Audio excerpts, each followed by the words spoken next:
Our first budget back in 1985 was just about $28,000, and this year we are set to do about $1 million and bring those funds back to the school district.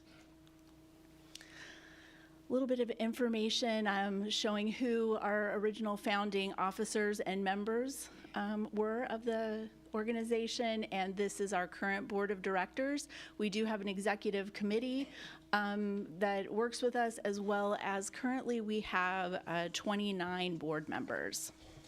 So I had the opportunity of meeting the mayor a few weeks ago at an event, and I was talking to her that I would really like to see if we can have some more involvement from this side of the county, from the west side of the county. As the Education Foundation, we do work with all the schools within the district.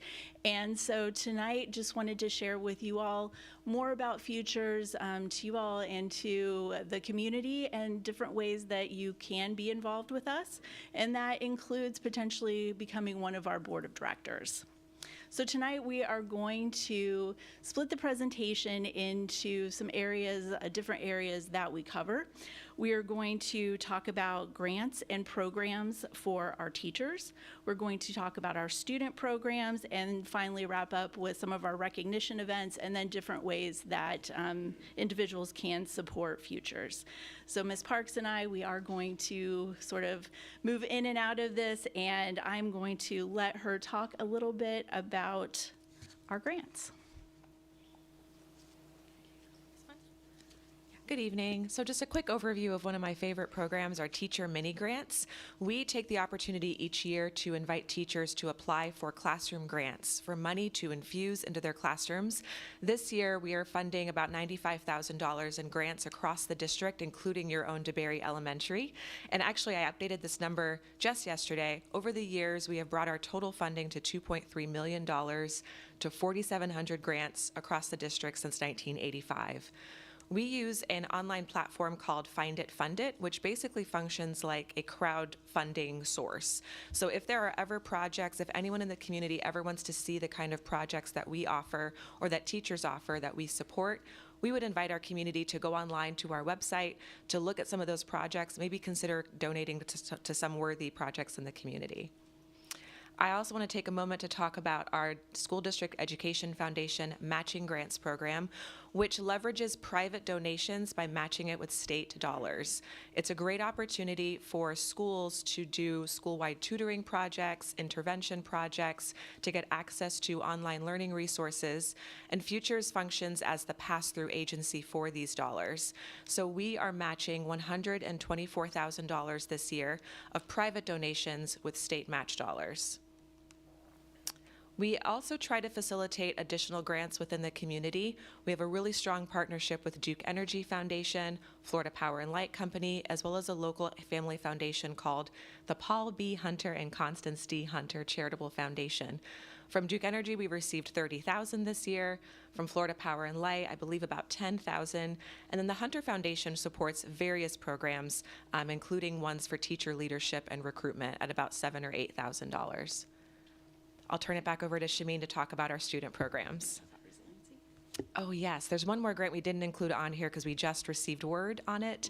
It has to do with mental health and social emotional learning. It's a resiliency grant. It's brand new in availability, and we will be funneling $123,000 into the district for some school-wide partnerships or school-wide trainings, some public speaking or special presentations for high school students, and some conference registrations. Congratulations. Yeah, we're really excited about that. We're just starting to work with the district on exactly how those funds are going to be used, but exciting things to come in the next few weeks. So Take Stock in Children is one of our cornerstone projects that we do with students within the county.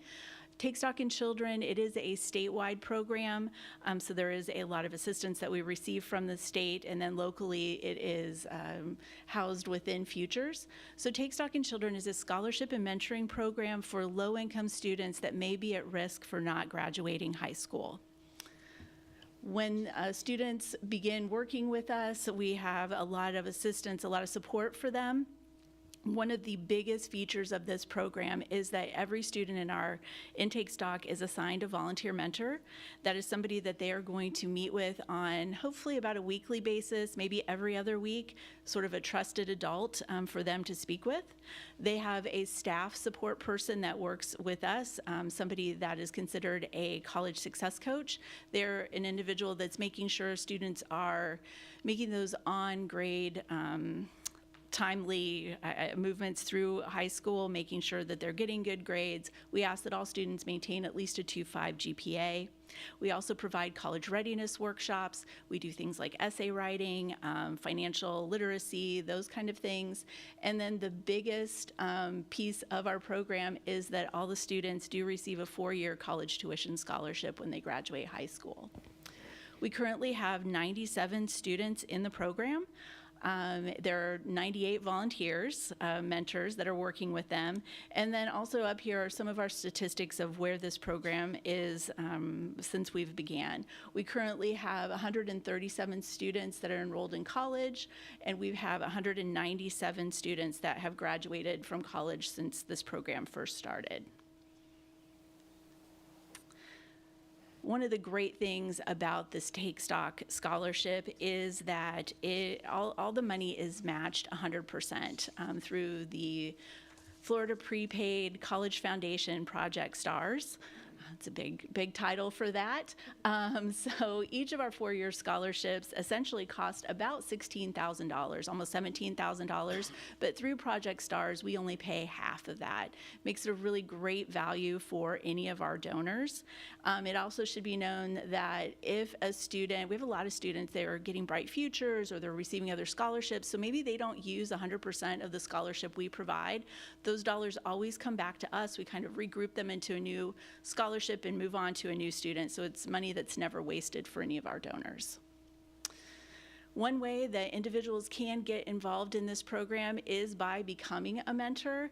Every year we have new students that come into the program, and we've been growing this program a lot. I've been with the foundation for 7 years, and we've added approximately 30 new students to the program over that time, and so we're always needing new mentors. Right now we do have a need for a mentor at University High School. If that's something anybody would be interested in mentoring that person, they can certainly get in touch with me. Otherwise, we will be adding new students to the program at the beginning of the calendar year in January, as well as when we bring new students in at the end of the school year. Tomorrow's Leaders is another of our student program. Tomorrow's Leaders is a program where we work with 40 high school juniors across the county. It's a very competitive process. We do an application review and select students to enter this program. It's really, I guess, patterned a lot like a chamber leadership group would be. And we take these students out on 5 one-day seminars throughout the county and show them what's here in Volusia County. So if those students are going off to college, we want them to come back to Volusia County. What kind of jobs are available for them in the county? So we are doing that with students. Tomorrow is actually our first full-day seminar. So we are going to be at SMA in the morning doing a ropes course with the students, getting some team building going on, and then tomorrow afternoon we're going to be at Embry-Riddle doing some ethics training. All right. I told you we had your picture in there. So a couple of other programs that we have with Futures is Principal for a Day. This is going to be our 3rd annual event coming up next week, I'm sorry. And Principal for a Day is an opportunity for business leaders to partner with a school, go out in the morning, see what's going on at the school, kind of get a flavor of what a principal does during the day, and then we all regroup for a lunch and sort of a debrief of what everybody experienced during the day while they were with the principal. So that's coming up next week. And I know I saw a couple people in the audience that I think are already signed up as well to participate. Your pictures will be up next year, maybe. This is something that Futures is extremely proud of, our teacher resource store. This is a brand new project that we are bringing to the county. We had this idea, this dream that we really wanted to do this, and our teacher resource store is an opportunity for teachers to receive free school supplies. Last year, historically Publix has a program called Tools for Back to School. Happens during the summer. Customers can donate funds. In Volusia County, those funds came back to us. Last year, we received about $20,000 that we were able to double, so we had $40,000 to buy school supplies. We decided we are going to open up our store. So it was a year in the making. And over the summer, we finally made all the purchases. So we have up here just really an inventory to see what those purchases look like, the quantities that we were buying. And we were able to supply all new teachers coming into the district are getting a set of supplies when they start. We understand that teachers, when they begin their career, they're maybe working without a paycheck those first few weeks, and they need supplies for their classroom. So we were able to do that. It's ongoing. Anytime a new teacher comes to the district, we're supplying supplies for them. I think this week we did 25 new teachers. And we're still working on this. We've got a couple of other new grants that are going into our teacher resource store. It's housed at our office. It's the facilities maintenance building. It's going to be in a portable. Teachers will be able to make some online purchases, and then we will be shipping out supplies to them. So we're really, really excited about this project. All right. I want to take just a few moments to recap, or not recap, but to overview our recognition programs in the district. Teacher of the Year is a big, exciting opportunity for a teacher to be recognized at their school level and then at the district level. This past year, our Teacher of the Year was Vonda Morris from Spruce Creek High School. Right now, we are in the evaluation process. All of the 70 schools are participating. The committee is reviewing applications. They're looking at the top 15 right now, and then the top 5 will be named before Thanksgiving. And then in January, we'll have an opportunity to celebrate all of the Teacher of the Year nominees, recognize the top 5 finalists, and name the winner at a 900-person banquet at the Hilton in Daytona. So we're very excited to recognize all of the amazing educators in Volusia. Some other recognition programs include Principal of the Year. We select, or through a vetting process, application and voting process, we select an elementary and secondary Principal of the Year. Mr. Tidmarsh from Timbercrest, Mr. Cash from Creekside and Port Orange were named this past year. We also have 2 other awards, the Superintendent's Outstanding Achievement Award, which is basically a support staff member of the year, Ms. Merklin from Port Orange Elementary, and then our first year teacher award. So those brand new teachers to the district, it's their first year and they're just rocking it. And so we want to recognize those teachers as well. We have Ms. Levkulich from Edgewater and Ms. Flynn from Heritage. We also try to engage the district in efforts for teacher recruitment, support, and retention. I'm not going to go through all of these in great detail, but we do try to sponsor events, provide refreshments at events, or even connect the district to sponsors to help them realize some of the goals that they have for the district. And then I love this slide because of the license plate. This is the brand new license tag for learning. It just rolled out about 4 or 5 years ago, and we're trying to get the word out about this new license plate, this new license tag. It replaces the one that had the apple that was a little more simplified. Now it's beautiful, vibrant colors. It exemplifies reading and education. And for every renewal or every new tag purchased, the local education foundation, which is us, receives $20 to use and support all of our programs for Volusia County schools. I already said all of that, so I'll skip to the next one and pass it back to Ms. Shepard. All right, so we do a lot of things. How do we have the funds to do them? This is really our only fundraiser that we have. We write a lot of grants and receive donations for most of our projects, but this is our one fundraiser. It is the Caribbean Party. This year, or this coming year, it is going to be on March 22nd. It's at the Brandon Center in New Smyrna. It's Friday, March 22nd. This is a little bit different than a lot of the galas that are out there. This is a really fun, tropical evening. We just want people to come out, have a good time, and that's coming up. So other ways that individuals can support futures, we've talked about having a license tag, coming to the Caribbean party, maybe becoming a Take Stock mentor. We have other sponsorship opportunities that are available. You can fund a mini grant, all kinds of ways to support futures. And of course, we would like everyone to follow us on social media, right? We've got all the things: Facebook, Instagram, LinkedIn, Twitter. So if you're looking for us, we try to put out everything that we do throughout the week. We're going to be putting out some new photos. In the next couple of days, we were actually Monday and Tuesday out at all the schools handing out our mini grants, doing some surprise visits to teachers. So stay tuned for those photos. And there's our contact info. Well, thank you so much for sharing that with us this evening. A lot of information, I It's a know. lot of information, but I think it provides a resource for those of us who are on the council here, and hopefully for those who watch online and those in the room here to understand more about how they could be plugged into the school system and help with the success of our young people, because I think there would probably be a unanimous agreement in this room that we need our young people to be successful, and there are many things that come into play in that, the schools being a critical partner with the home and other institutions in the community.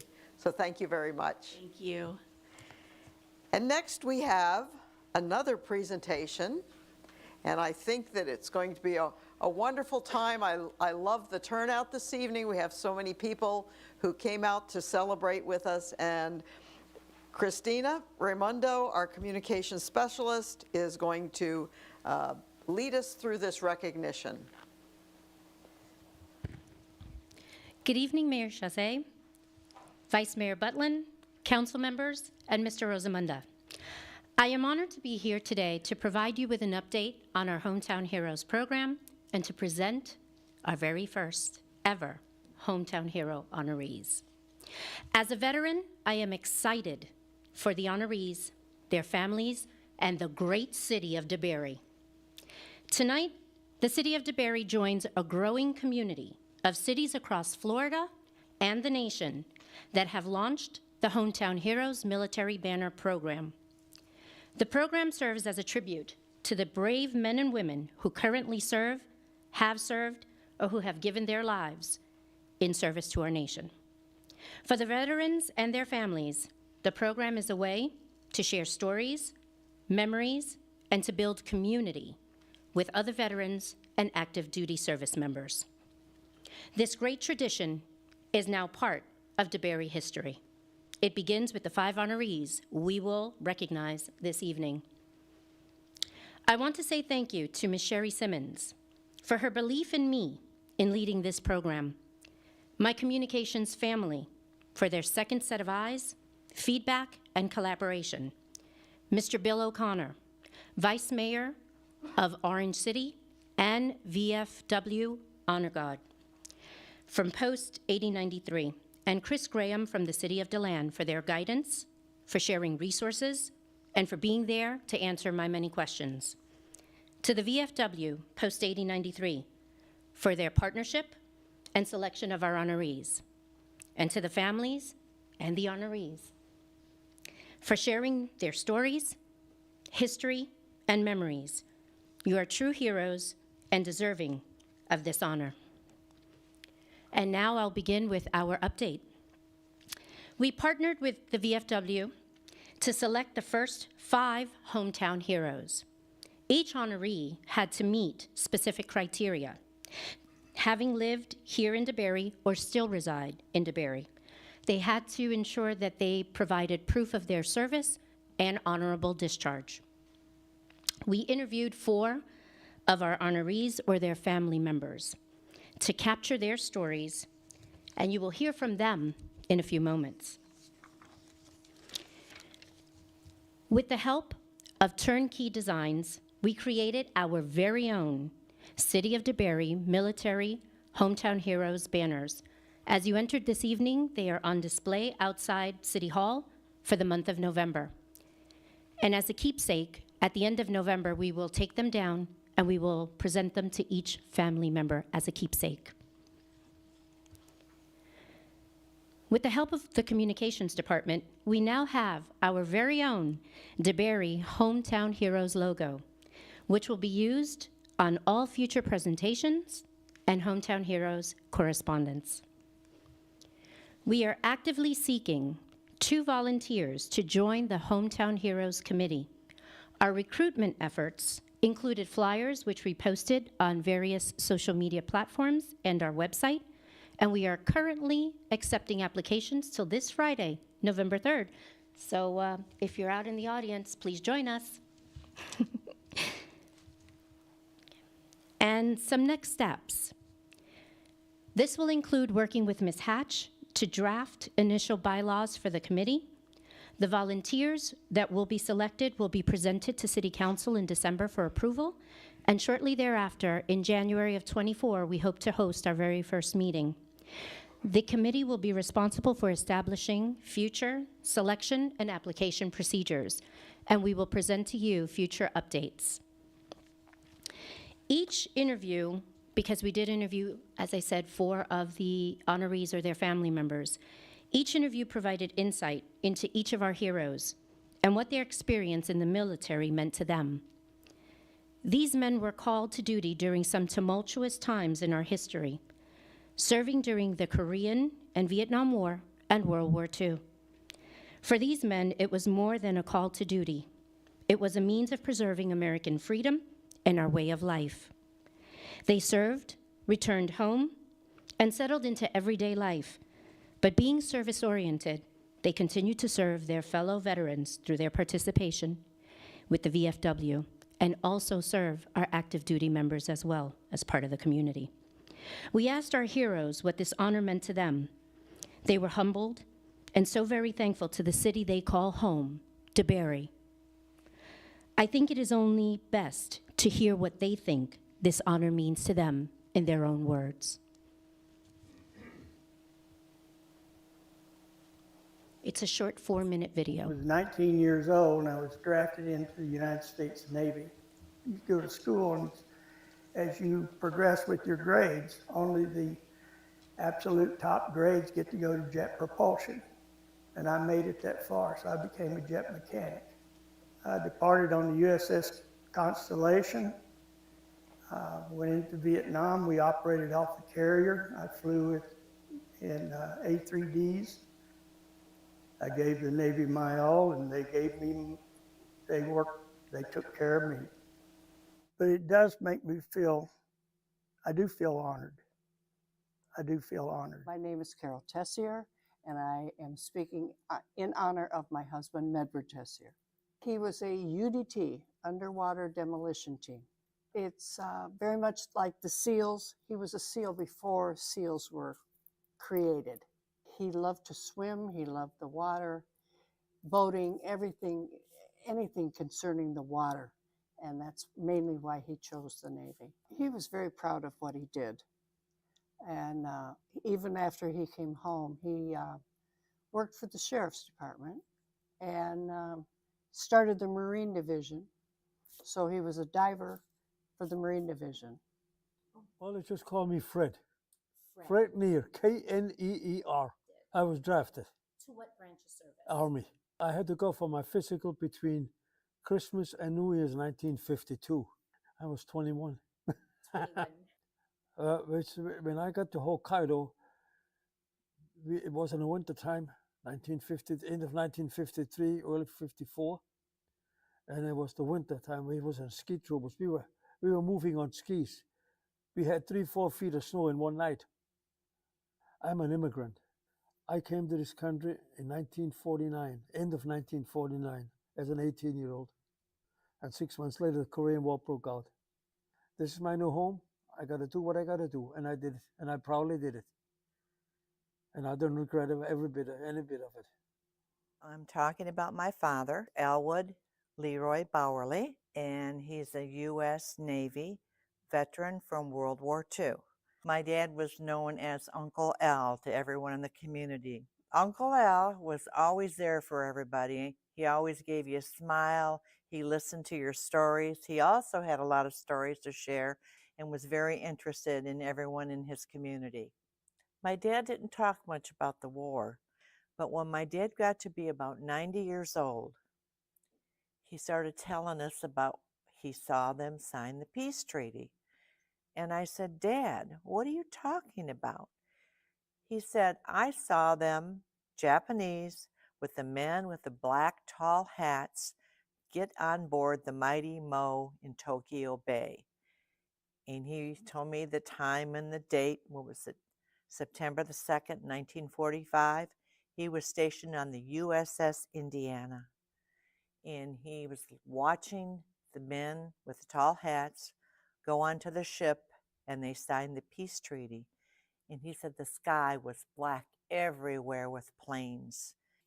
It means a lot that the city of DeBerry would take the time out of their day and appreciate what our veterans in this country have done for us back in World War II, Vietnam, Korea, Afghanistan.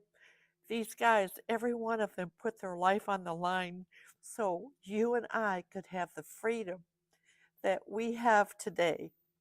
And I'm so grateful to the city of DeBerry for doing this and honoring these veterans because they are truly our heroes.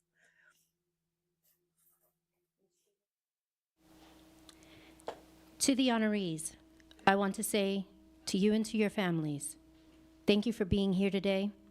Thank you for your service and for providing a blanket of freedom. What you have given us will never be forgotten.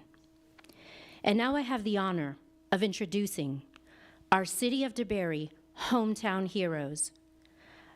When your name is called or your name of your loved one, I ask that you please stand to be recognized. And after all have been named, I ask the honorees to please come forward to take a picture with our city mayor, our council members, and our city manager.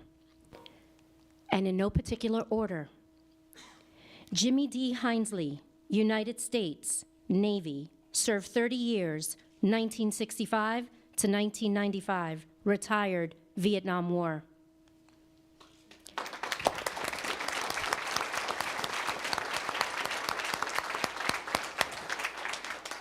Medward J. Tessier, United States Navy, served 4 years, 1950 to 1954, Korean War. Representing him today are his daughters.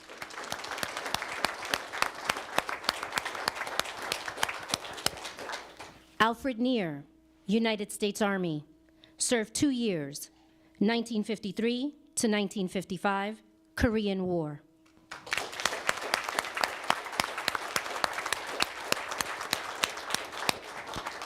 Edward L. Bowerly, United States Navy, served 2 years, 1944 to 1946, World War II. His daughters are here. Correction for Mr. Tessier, his wife is here tonight. And for Ed Harriman, United States Navy, served 4 years, 1940 to 1945, World War II. The city of DeBerry and his brothers and sisters at the VFW stand in for him today. I ask the audience to please stand and join me in congratulating DeBerry's hometown heroes.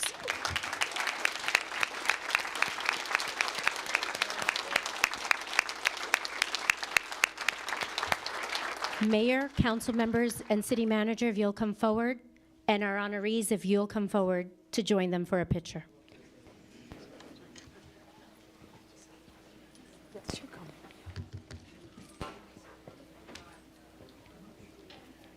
Come on, we match. We're going to stand here. Come on the other side here. Excellent.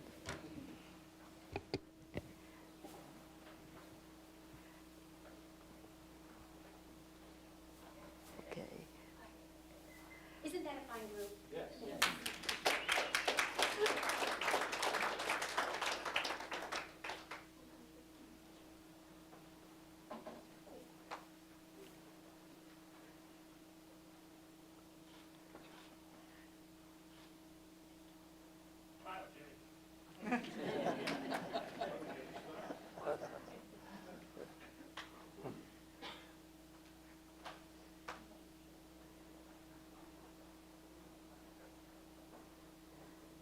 Thank you all for your service. Thank you.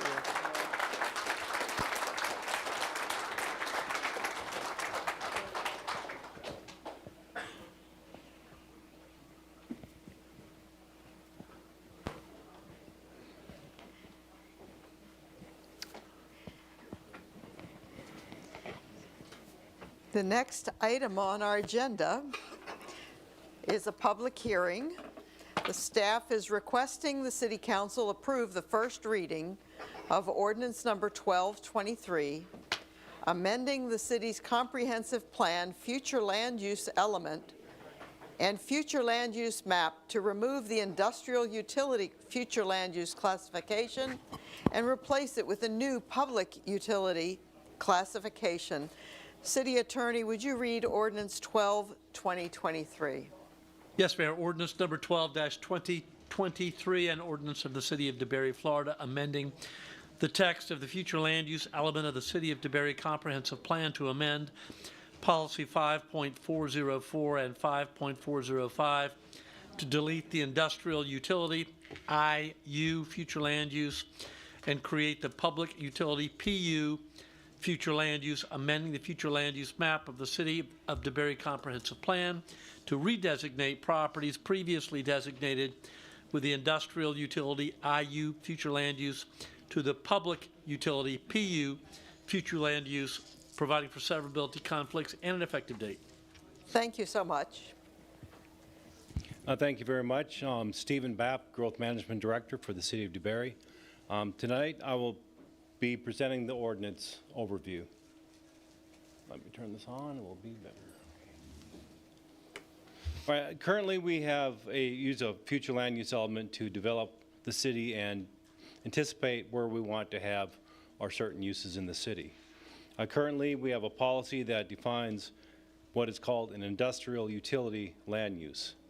The policies within the industrial utility land use really indicate it's not truly an industrial classification, but rather just a purely utility land use.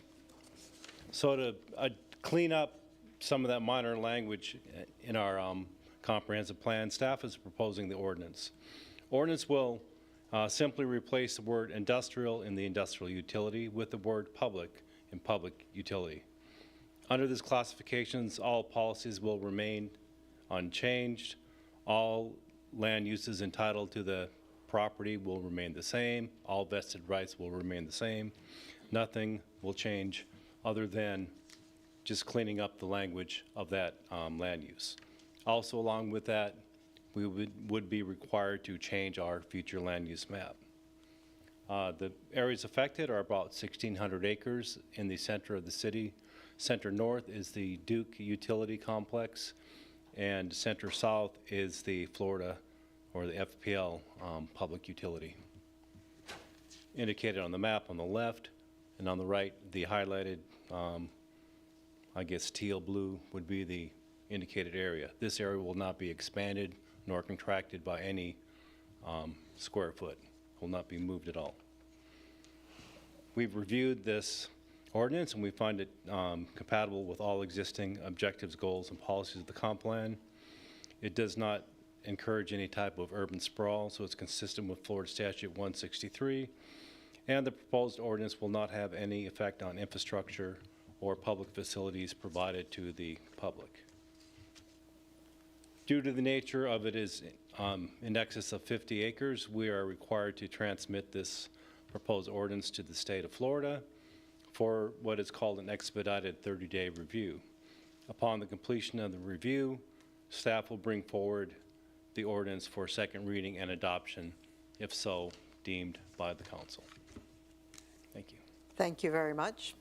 City Clerk, do we have any public participation? No, ma'am, we do not. Okay, Councilmember Sell, any questions or comments? No questions. Councilmember Papalardo? No comments. Councilmember Stevenson? No questions, thank you. Vice Mayor Butlin? No questions. And I have no additional questions either. Thank you very much. The next item on... Motion? Oh, yes, we need to do that. Let's handle it.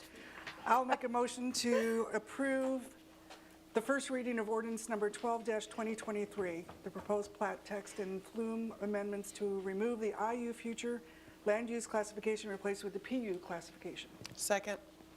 Vice Mayor Butlin? Yes. Councilmember Stevenson? Yes. Councilmember Papalardo? Yes. Councilmember Sell? Yes. And I am a yes as well.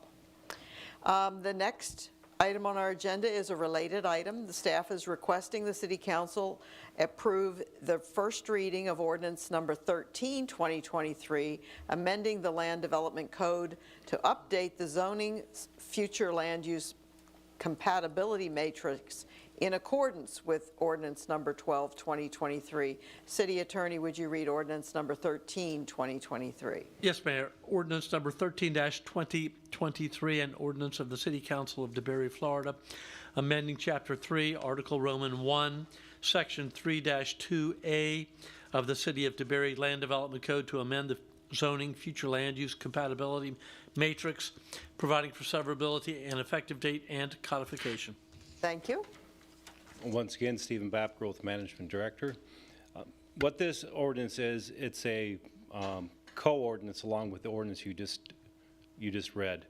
This will cover the text within our Land Development Code, not the Comprehensive Code, but the Land Development Code. Within the code, there's a small table, which is called Table 3-2A, and it shows what land uses in the comp plan go along with zoning in the LDC. Staff uses this for things such as zoning map amendment applications or development order type applications. The ordinance will update the verbiage within the matrix. And really, to show you what I'm talking about, I think a picture paints 1,000 words. This is actually the Section 3-2 right out of the LDC.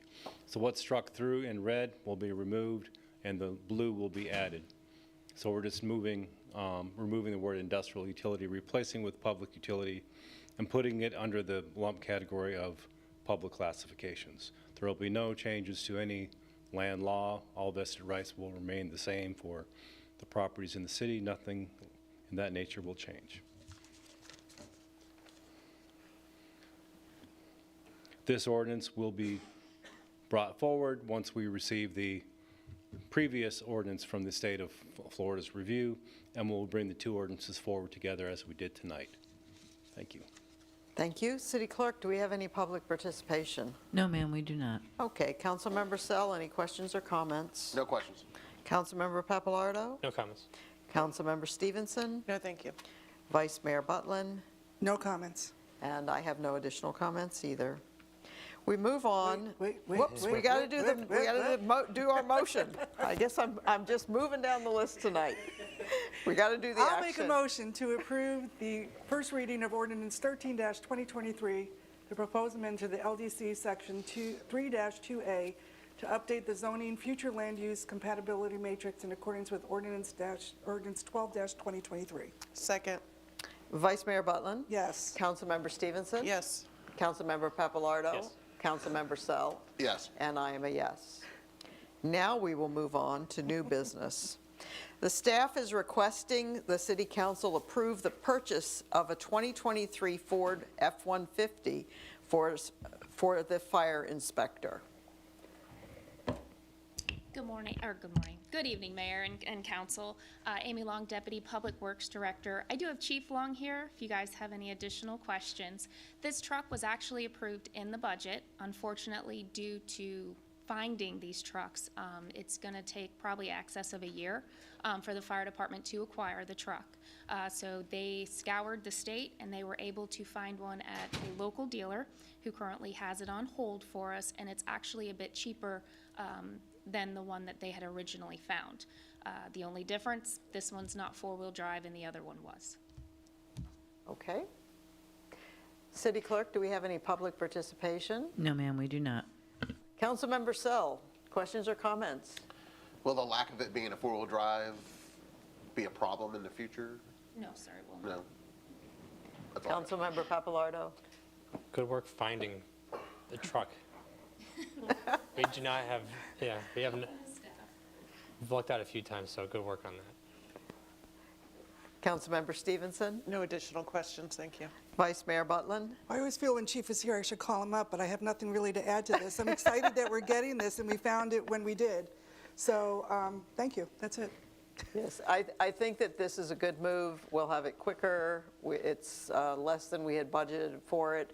I'd always appreciate when our staff takes the initiative to try to be creative and solve problems, and we see evidence of this almost at every single meeting. And I just want to say thank you to everyone who was involved, and I think that it speaks well of how our city is run, that we come up with these kinds of solutions along the way that take a little more effort than just putting it in the queue and finding the right contract and waiting till it comes.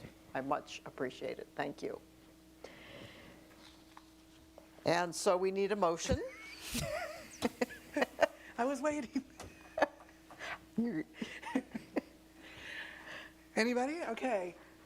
Make a motion to approve the purchase of the 2023 Ford F-150 from Coggin to Land Ford Lincoln. Second. Vice Mayor Butlin? Yes. Councilmember Stevenson? Yes. Councilmember Papalardo? Yes. Councilmember Sell? Yes. And I am a yes. The next item is agenda item number 7.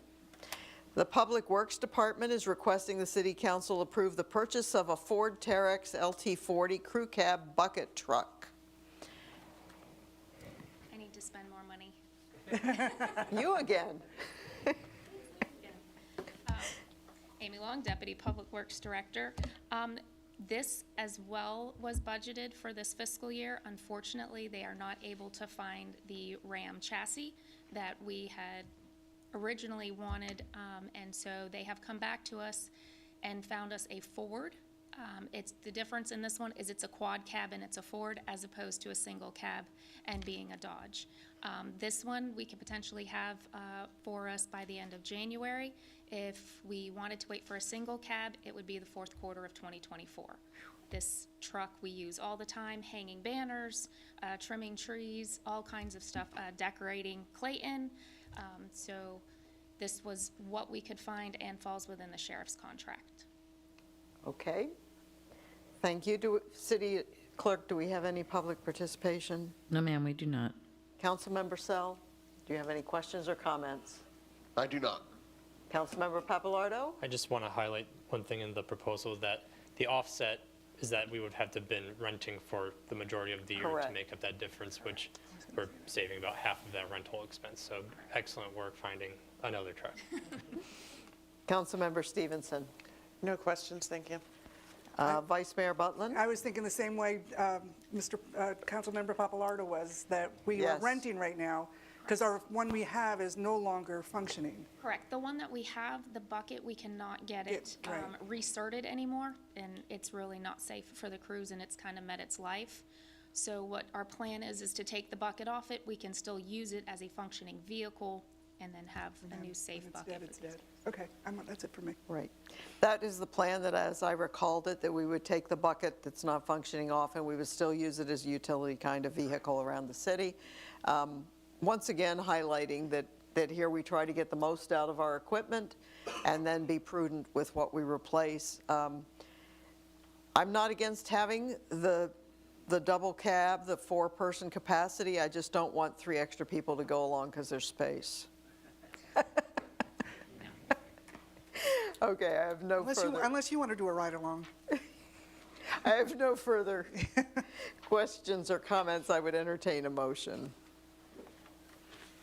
I'll make a motion to, my goodness, you guys, come on. I'll make a motion to approve the purchase of the Ford Terex LT40 crew cab bucket truck for $173,259.32. Second?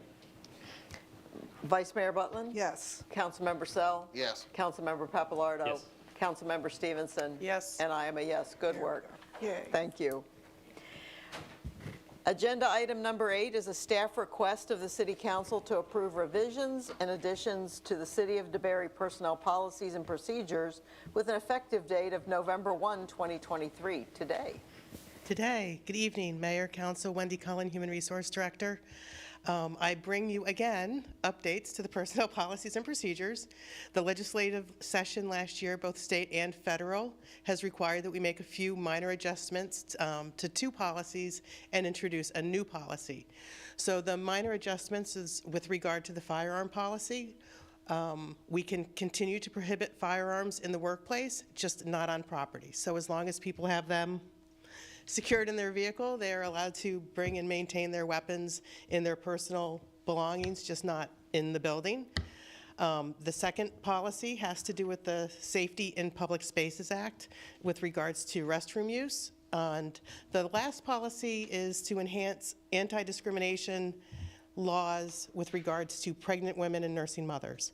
And so the policy updates are routine. They just to bring us in line with the law, and so I ask your approval. Or if you have any questions. Thank you.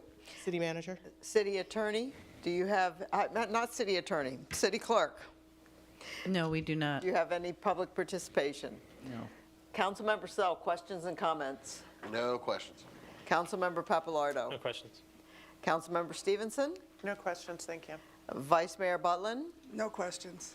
I have no questions. I do have a comment. I appreciate the way that we are consistently, as a city, stepping up to the plate when changes come across the threshold, that we change them then and don't wait for some major revision of the whole policy years down the road in a very reactive fashion when somebody notices that we're out of compliance.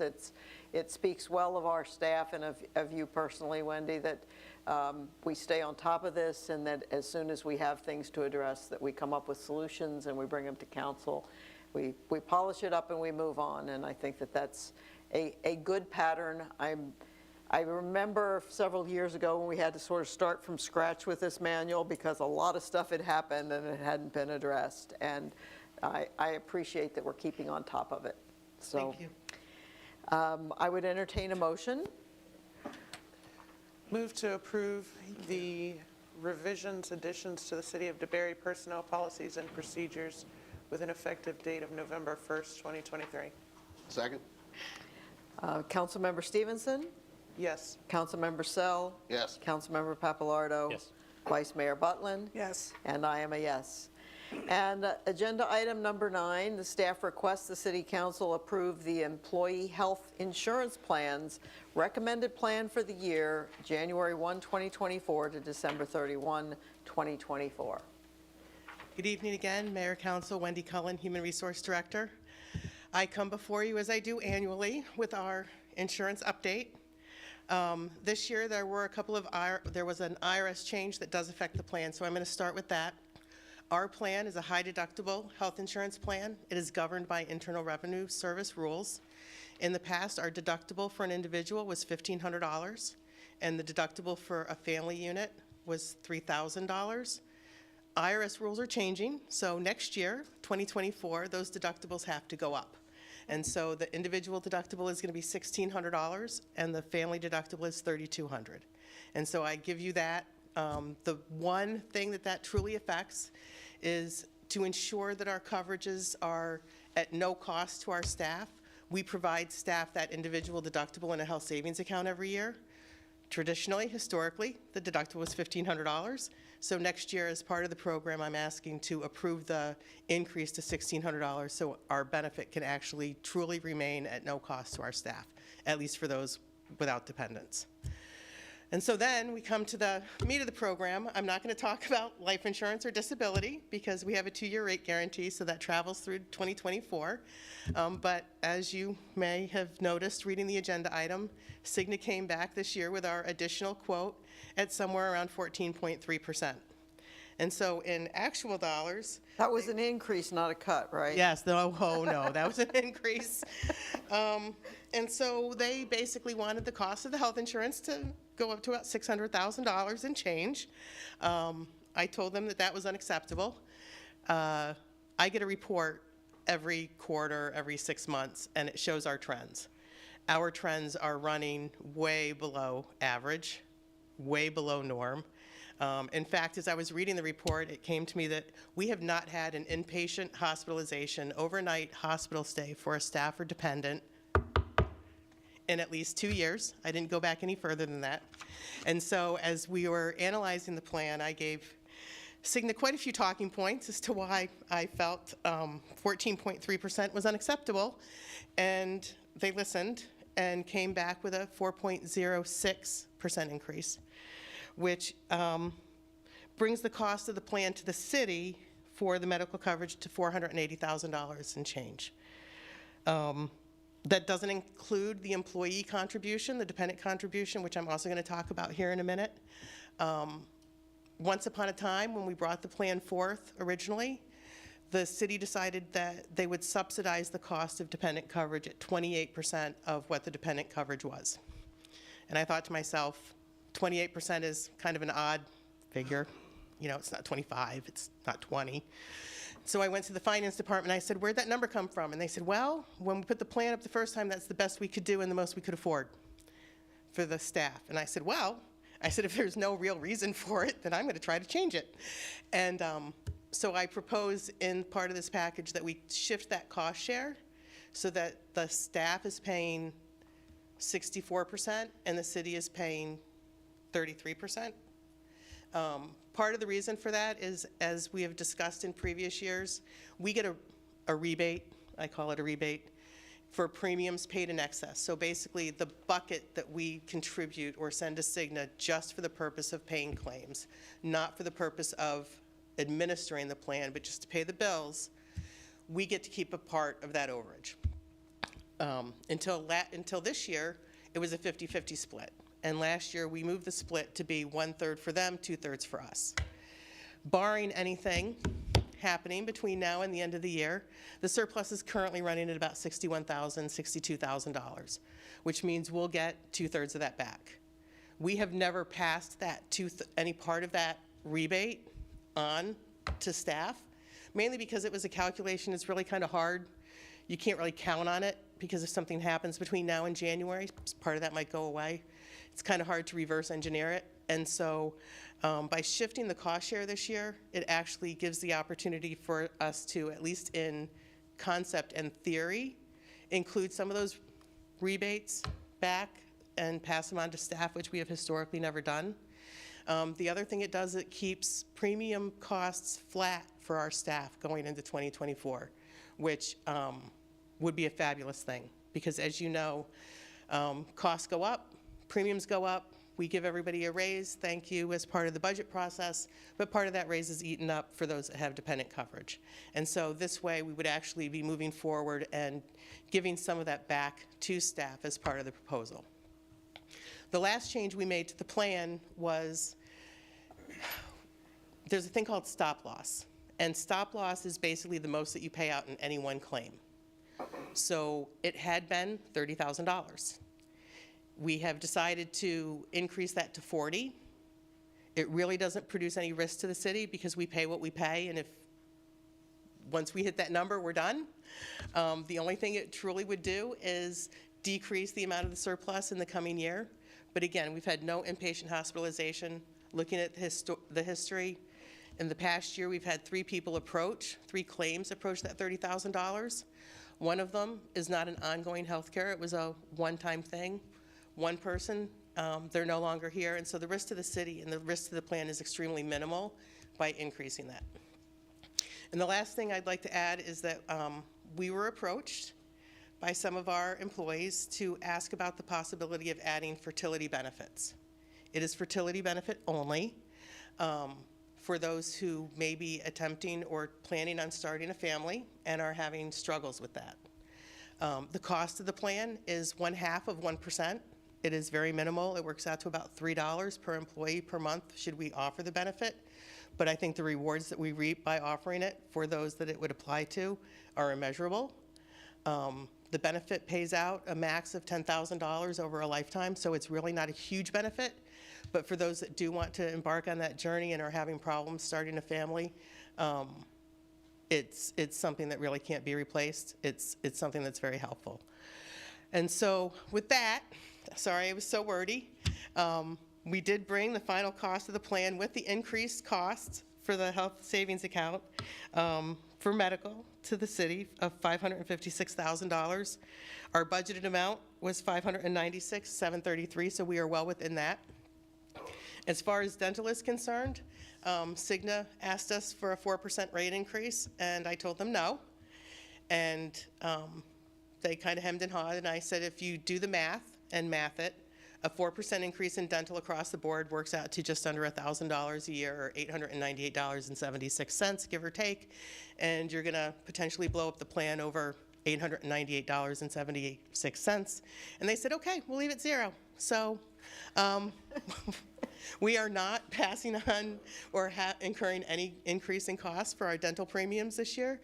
And so I respectfully would ask that you approve the program as designed and recommended by staff. Thank you. And I will entertain questions. Thank you. City Clerk, do we have any questions? Public No, ma'am, we do not. participation? Okay. Councilmember Sell.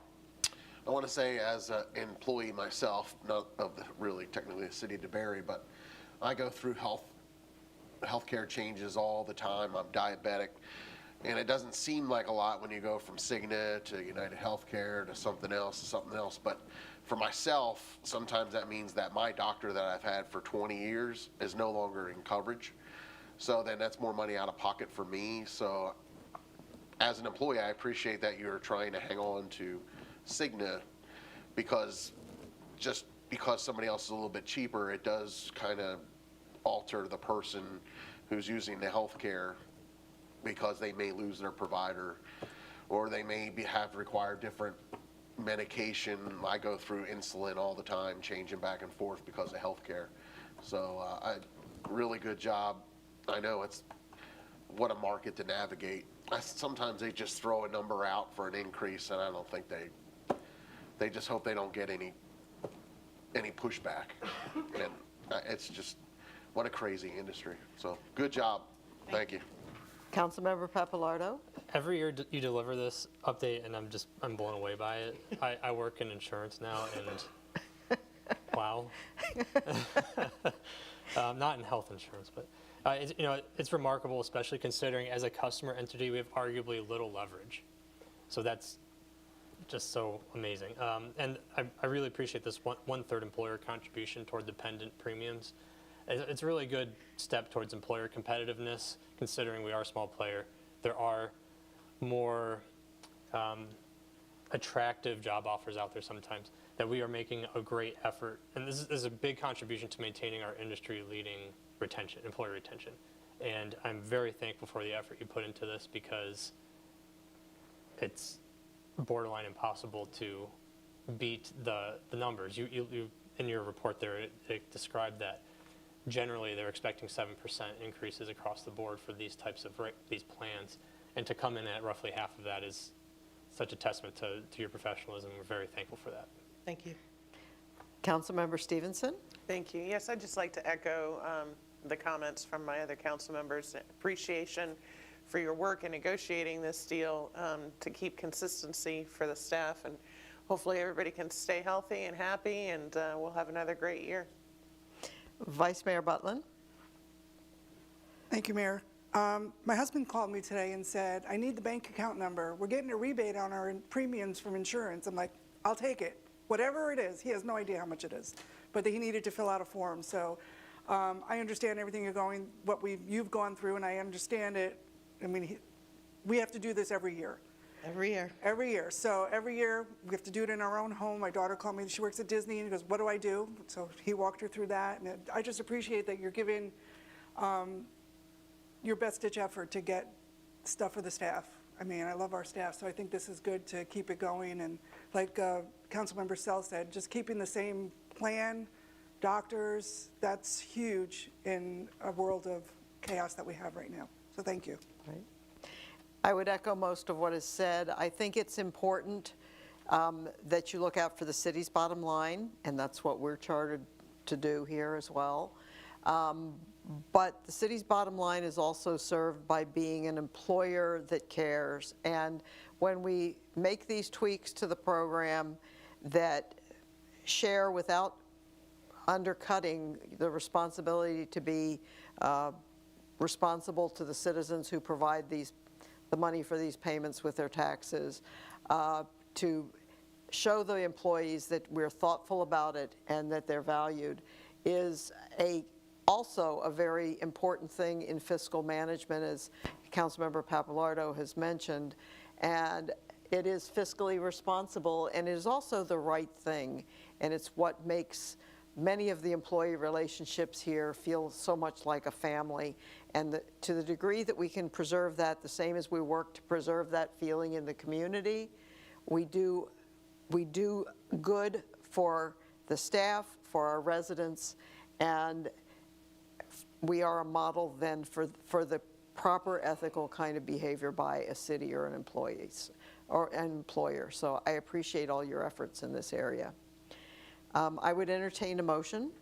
Move to approve the employee health insurance plans as recommended for the plan year January 1st, 2024 through December 31st, 2024. Councilmember Stevenson? Yes. Vice Mayor Butlin? Yes. Councilmember Papalardo? Yes. Councilmember Sell? Yes. And I am a yes.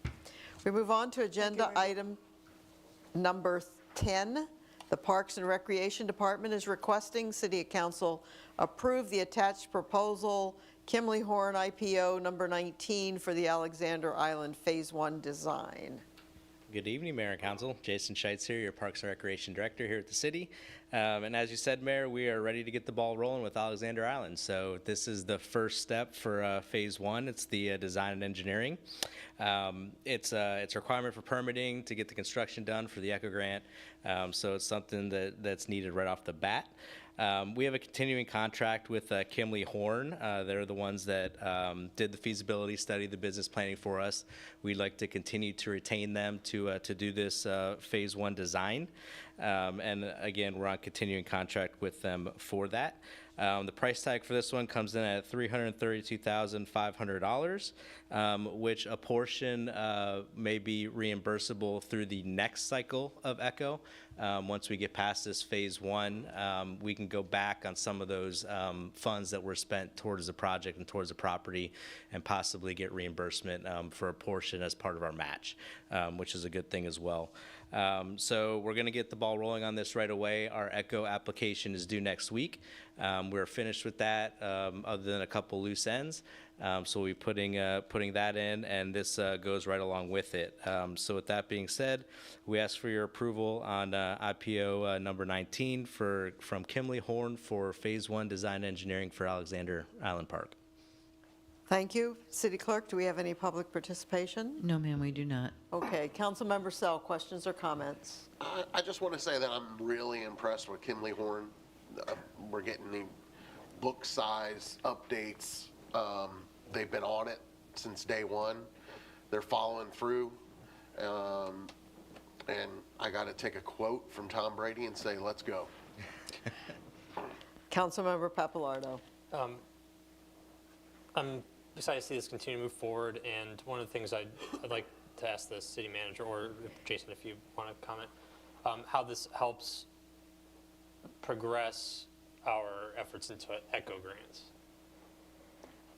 City Manager, I think you had some of those discussions, didn't you? Yeah. I thought there would be some important light you could shed.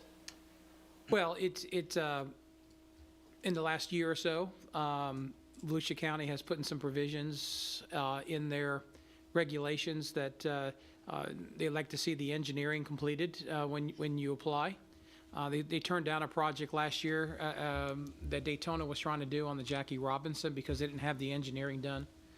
We've had some discussions with Kimberly Horn, and as you know, we're working diligently to get the engineering at the entrance completed, and that will be completed in a short period of time. This gets the ball rolling on the engineering to show our commitment that we're very serious about to get the engineering done. Now, some of this engineering we may be able to expedite.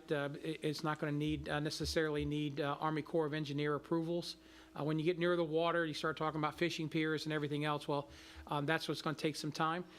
We believe we can accelerate, maybe some of the trails and some of the parking lot in advance as we go along and really phase this in appropriately. But it's to show our commitment that we're serious about getting Alexander Island open and to accelerate and qualify for this ECHO grant that we're fixing to apply for.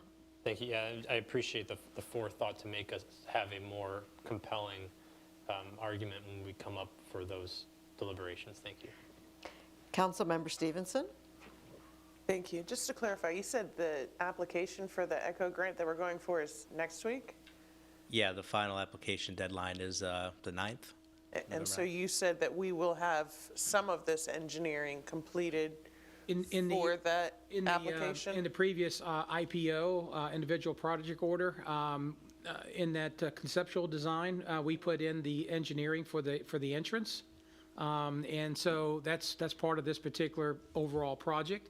And we're hoping to maybe by next month have the permit from the St. John's Water Management District and everything else. Could really start the construction probably at the beginning of next year on the entrance part of it. And then working diligently to maybe go ahead and cut maybe some dirt trails or nature trails through the project that's not required asphalt or anything else. Get that part of it started, and also maybe the parking lot gets started because the Army Corps of Engineers is not involved in that. And so so we're going to the things that we can do fairly quickly. By the time March or April comes rolling around, we'll have the project, at least construction started, at least at the entrance.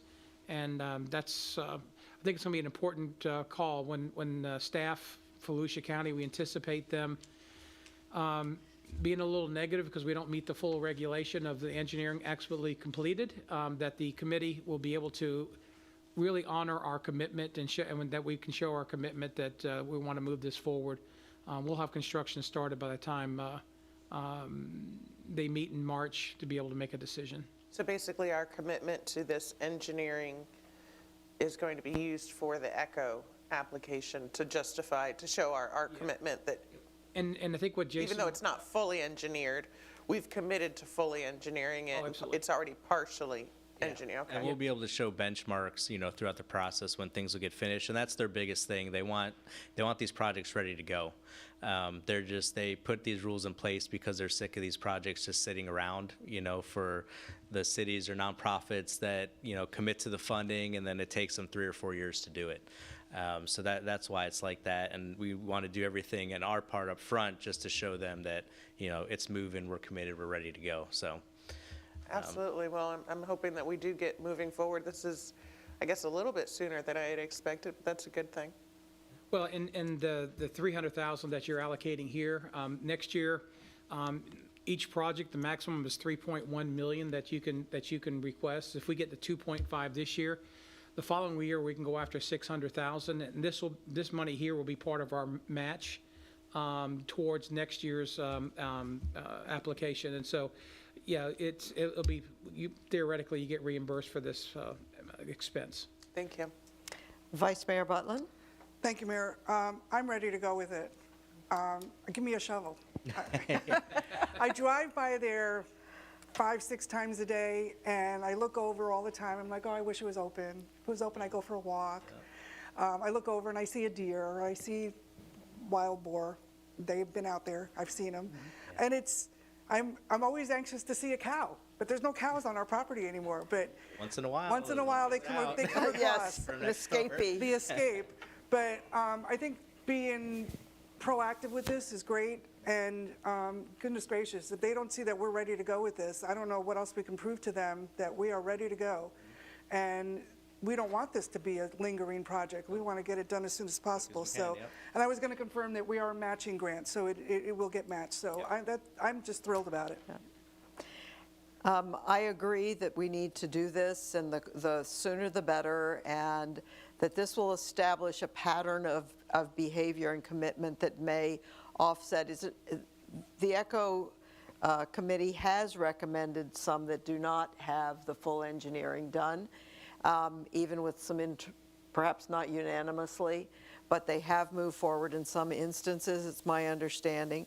And I think that there will be enough compelling things that I'm hopeful that will not be a barrier to us this year. I do want to, for financial transparency, note though for our residents that the money, the 300,000, whatever the number is, it's in that ballpark, will initially come from reserves. And over the last number of years, we've built our reserves to a healthy level so that we can meet challenges like this small immediate challenge without scurrying around trying to find what rock we have money under that we could use. So we will take the 300-some thousand out of reserves immediately to cover this. And then, as it's been pointed out, this expenditure should be part of our match for the next ECHO application. So it is, fiscally prudent, and it's the reason this just demonstrates how we can move things forward without panicking by having been very conservative in our budgeting and our expenditures over the last years and shoring up our reserves so that we can react when we get a challenge like this. And that the credit for that goes to everybody on staff and in this room and those of us here on the dais as well. So with no further discussion, I would entertain a motion. Move to approve the attached proposal, Kimley Horn IPO number 19 for Alexander Island Phase 1 design. Second. Councilmember Stevenson? Yes. Vice Mayor Butlin? Yes. Councilmember Sell? Yes. Councilmember Papalardo? Yes. And I am a yes. Okay, the next item on our agenda could take a long time. No.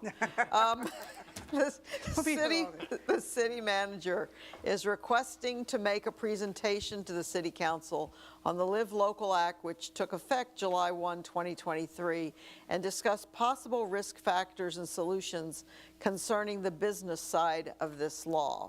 So the request is, can he make a presentation? And I would assume we have consensus to allow him to proceed? Okay. Well, I think the council asked me to, It says he's requesting, so I'm making sure we're letting him have it. Yeah. Go for it, Carmen. Thank you. We've been working diligently on this project. Live Local Act certainly in its current form has some significant impact for the city of DeBary. Not only for the city of DeBary, but for all the other 487 jurisdictions in this state. As you know, this was passed last year with an effective date of July 1st, 2023. It was passed by all legislators unanimously. And so asking for revisions certainly is a challenge. As I go through this, this education, you'll see that there are some inherent flaws in this particular law that need revision. And as we approach all of our legislators here the last month or two, and as I've been going around the county providing education on this particular Live Local Act, people are starting to see that the business side of this law needs some revision. Our overall view is there's a lot of great things in this affordable housing, this Live Local Act, and so we're not really affecting all the good things that are in this bill. We're looking for the opportunities for improvement on the business side and the business side only.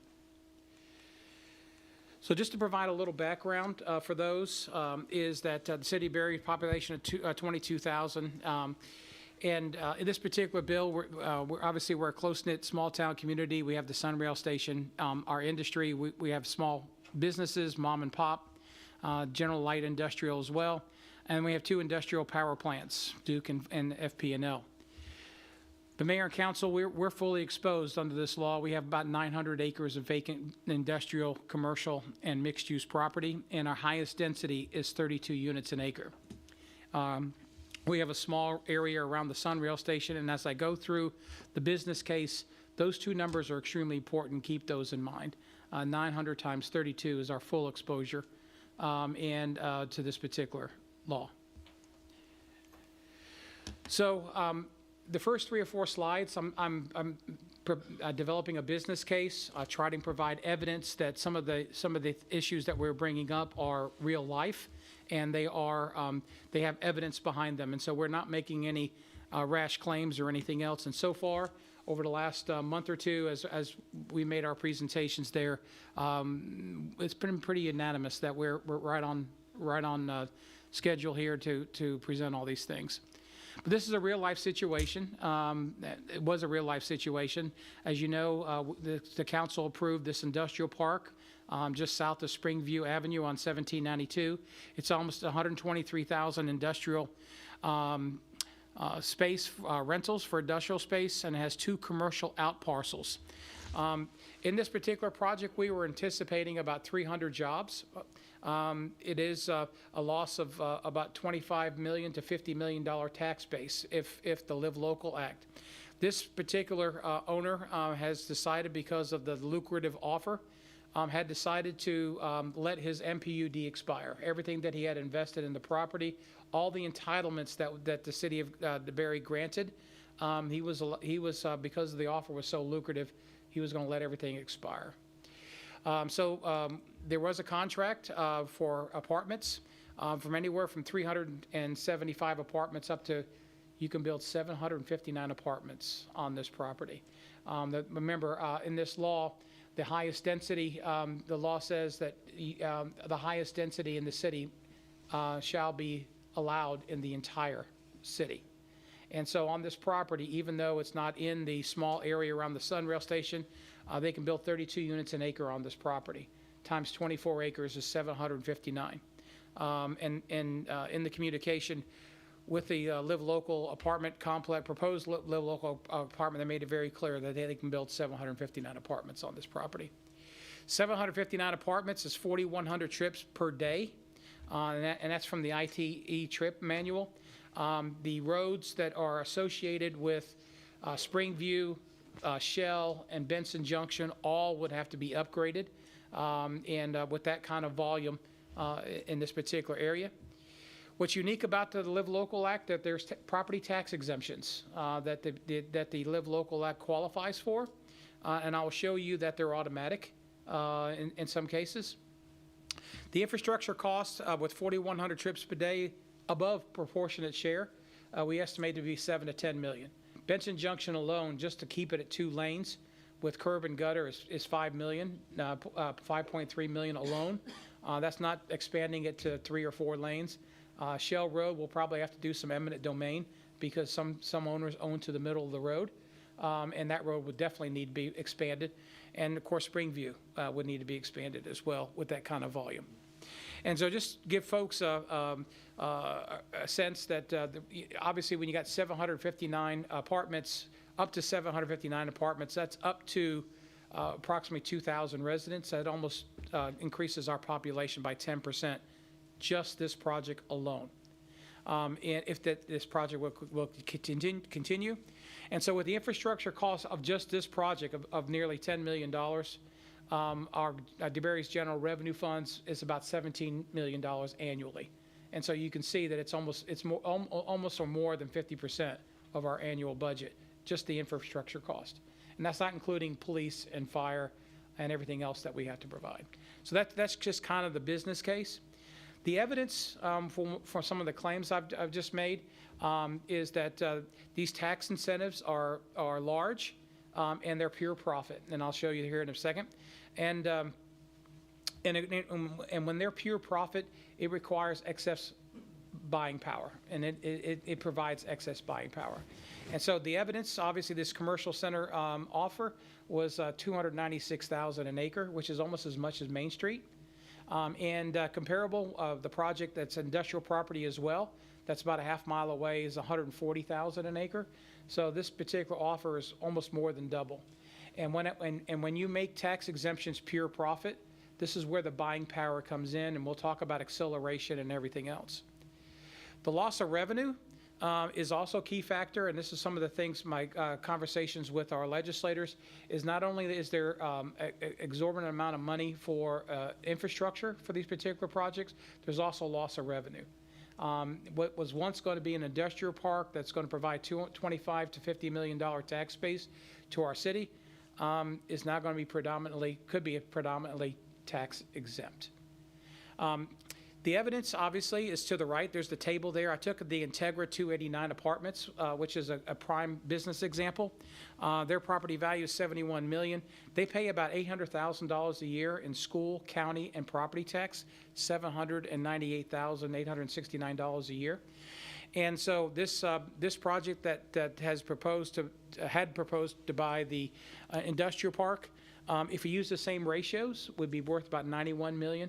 And at 372 apartments, they would owe about $1 million in tax. If they went to 759 apartments, they would owe about on an annual basis, about $2 million in tax. And so with that,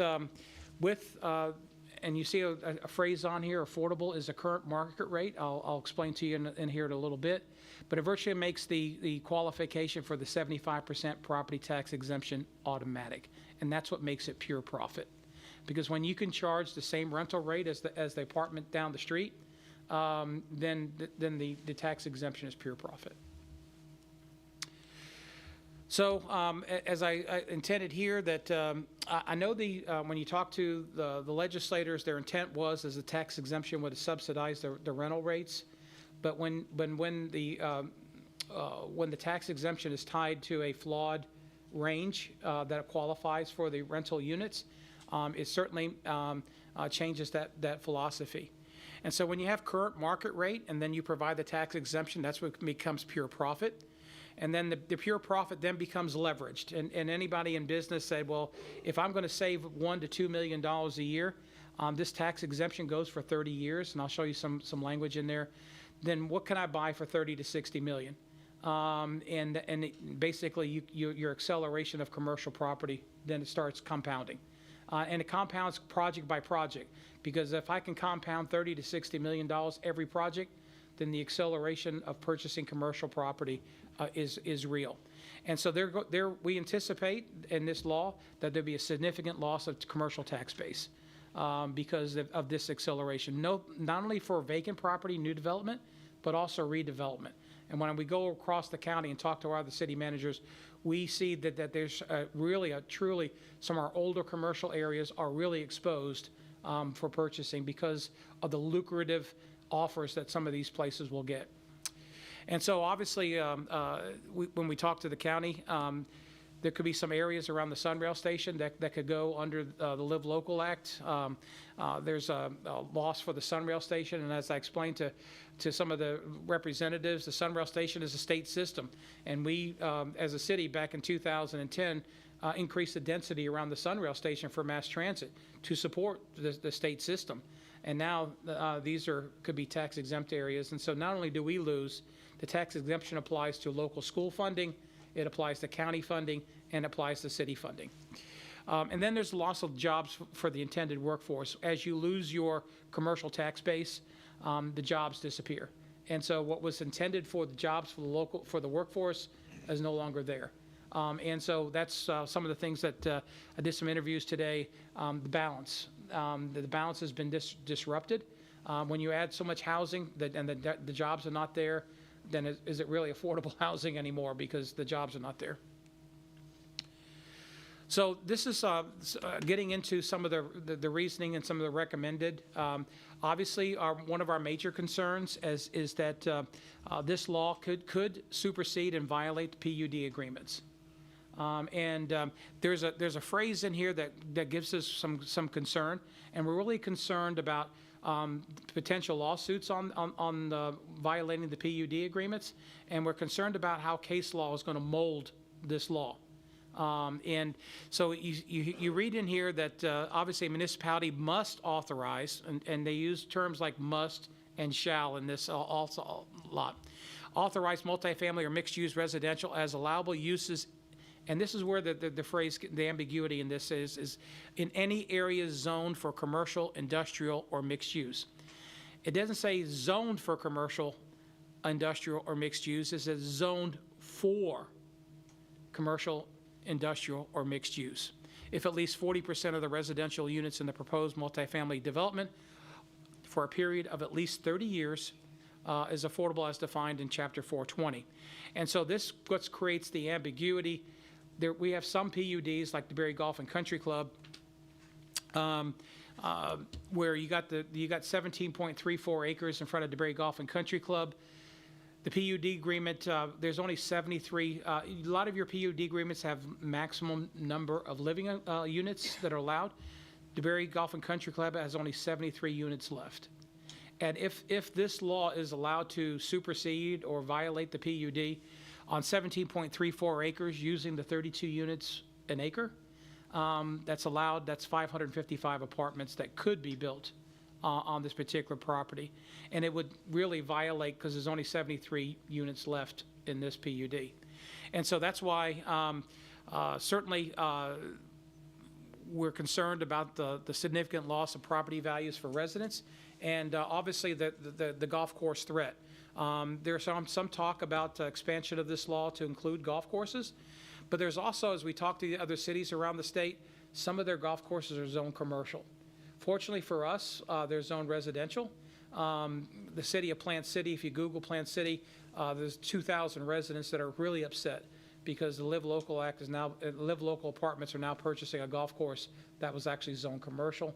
And now there are residents that once were looking at a golf course and invested in those golf courses are now going to be looking at apartments. And so that's where the significant loss of value to our residents, many of them which are their life savings that they invest in these homes and their homes to retire.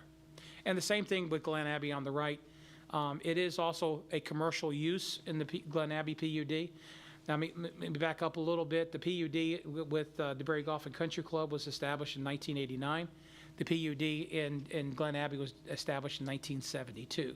And so when you have a highway, a state highway, that's 4 lanes, or back in those days, 2 lane, most of the property along state highways are commercial uses, and so are these.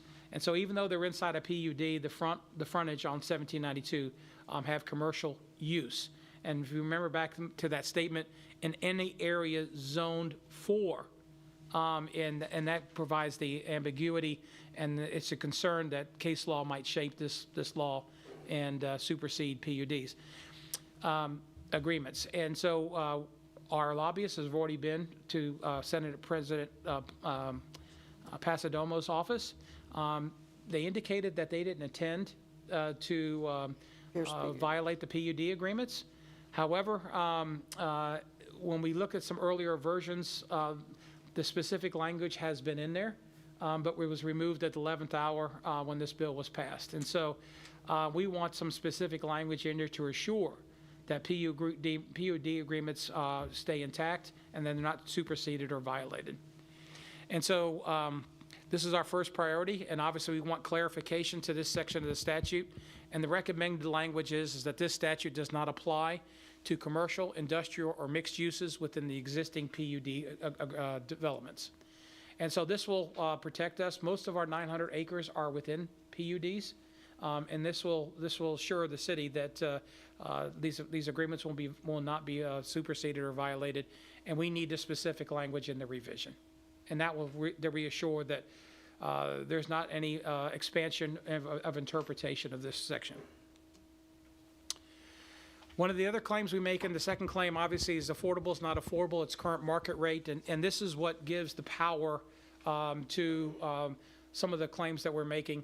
And you'll see in here that a qualified property used to house natural persons or families whose annual household income is greater than 80%, but not more than 120% of the median annual adjusted growth income for households within the metropolitan statistical area, and I'll show you all this, if not within the metropolitan statistical area within the county in which the person resides, must receive an ad valorem property tax exemption of 75% of the assessed value. And then obviously if they're 80%, the next paragraph, if they're 80% of the median income, adjusted income for the household within the metropolitan statistical area, then they receive a 100% property tax exemption. And so this is and kudos to our city attorney staff and everything else have done the research on how all this works. There's a Florida Housing Finance Corporation established with the state of Florida. They work with HUD. As you can see, the HUD works with the Florida Housing Finance Corporation. The U.S. Census Bureau creates the Metropolitan Service Area, or MSA. And as you see on the left column there, this is their chart. We're all in the Volusia County, and otherwise known as Deltona, Daytona Beach, Ormond Beach MSA. And our median income is $78,700. Now, so a lot of our cities in Volusia County are less than that, but unfortunately, the law, the way it's written, it's based upon this medium income for this MSA. okay? And so it's 78,700. So all of us in Volusia County have to abide by this chart, and you'll see the range of 80% to 120%. And what I'm trying to prove with this particular slide is to show you how this works, and it's based upon the number of people in the household, the income of that household, and the rental and the rental of how many bedrooms. And so it's a conglomeration of three different things that will determine whether or not the rental unit qualifies under affordable. And so what I circled here was, if I have a single person who makes up to $65,000 a year, that's the 120 range there, the rental rate can be up to $1,743 a month and qualify for affordable. Certainly, they can charge less than that, but why would you? And if you use the HUD 30% rule, and HUD has a 30% rule that basically says on your medium income, your gross medium income, the typical rental rate that you should charge is, or they could afford, is 30% of the gross income. And the HUD establishes that rule, and it's been established for a very long time. And so you take $65,000 and you multiply it by the HUD rule of 30%, that's about $1,500 a month. Okay, and you can see there that even HUD's HUD rule of 30% is within this range, and it qualifies for affordable housing. And so this is a part of my explanation of why affordable is not affordable, it's current market rate. Because I'm fixing to show you the Integra apartments. On the right-hand side, the Integra apartments, that's their advertisements on their websites. Their one-bedroom apartment starts at $1,424, and their luxury one-bedroom apartment is $1,624. And so this is where now when people qualify for affordable housing and they can charge between that 80 and 120% range, that's key. Remember that 80 to 120% range is $1,132 to $1,734. That what Integra is charging right down the street, a half a mile away, is the current market rate. And so that's what makes the tax exemption pure profit, because the affordable housing company that comes in doesn't have to subsidize the rental rates down. They're charging current market rate, and that's what they'll do. And they'll use the tax exemption to their benefit. Let's not be naive here. They're not going to comply with the floor. They're going to make as much money as they can, and they'll use that money to leverage not only their pockets, but they'll leverage buying more commercial property at accelerated rate. So this is some of the problems. The 80 to 120% range allows for the current market rate, and the tax exemption is virtually automatic. The 80 to 120% range creates an unfair competitive marketplace. As new apartments are tax exempt, the existing apartments are not, and they don't qualify. So Integra will be paying $800,000 a year. Any new Live Local apartment that comes in will not. And so that's what creates that. And long-term effect, what's going to happen to existing apartments? And the question is, are they going to become ghost towns? And are they going to become vacant? And that's a major concern when they start losing the competitive edge with other competitors. So it really does not incentivize true workforce housing. And in order to do that, is what we're recommending is to eliminate the 80 to 120% criteria for the 75% tax exemption. And what that does is we were only recommending them to use only the 80% or less. And what this will do, and that gives them 100% tax exemption, and then what this will do, this will force them to use the tax exemption to subsidize the rental rates down. If you leave it at current market, I'm telling you it's going to be a windfall for the apartment complexes, and the acceleration of purchasing property is going to be enormous. And then we get into, obviously, we get into other factors here. The exemption, let's see. One of the things we talked about, obviously, was the loss of revenue, and we also talked about the cost of infrastructure. And with this tax exemption, I think it's going to force the city of DeBary and other cities to be able to raise taxes on its residents. It's going to be our residents that are going to be paying for this infrastructure, because the tax exemption applies to local schools, counties, and cities. And the burden on local governments with infrastructure, public safety, and other costs. DeBerry's one project alone is $7 to $10 million, in my opinion. And the additional police, fire, and other services are going to be needed with almost increasing our population by 10%. One of the things that we're also talking about is with fire, and you have all these 4-story buildings, is the need for a ladder truck. That ladder truck is $1.75 million. And so be able to afford and service these folks is a burden on our citizens. So the combination of lost revenue with the increase in the expense of infrastructure is going to equal to the tax increase in residents. And you see here that DeBerry may have to double its ad valorem rate. Folks don't understand, well, how do you double your tax? Well, our rate's only 2.9247. It only generates $17 million in our general fund every year. To be able, if we get one or two of these particular projects, and where we have to do these infrastructures, we have no other choice but to raise taxes on our residents. They're the ones that are going to be burdened with this Affordable Care Act as it's currently written. Okay, and that's why we're asking for a revision. Now, again, there's 487 jurisdictions that may have to do this. There's other cities that have this particular burden. City of Deltona, I've talked to them. They do Daytona Beach. All your coastal cities that have high densities in some of these areas along the beach side are going to have to apply that citywide. Now, I was talking to the city of Daytona Beach a little bit. They go from the beach all the way west of I-95. Areas like LPGA, Indigo, and some of those particular areas are all at risk with the high density. And a lot of this high density is going to be built in areas that were not designed for that kind of density.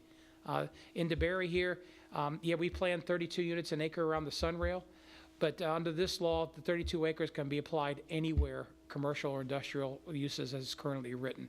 And a lot of these areas are just not designed to handle 32 units an acre, just not. And so that's where the tax increase will come.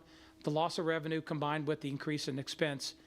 When you hit local governments with that double whammy, loss of revenue and expense, it just takes away all kinds of choices, and we have no other choice but to increase taxes on residents. The third priority, obviously, is and to help small cities, because we talked to this is a big city, in my opinion, a big city law, but trying to apply it to small cities like the city of DeBerry, we're asking that they exempt jurisdictions with a population of 30,000 or less, or that have an annual revenue of $50 million or less, exempt them from this law. There's just absolutely no way that we're going to be able to handle the infrastructure and the lost revenue in our city. And of course, I've also recommended a solution to changing the funding source. I'm a sales tax guy.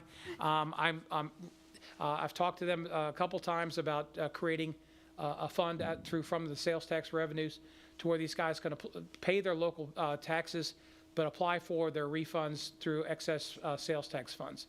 And the state could easily provide that. They can apply for reimbursement of their property tax if they prefer through that. And as we get along here, there's very limited audit authority in this bill, and it generates some concerns.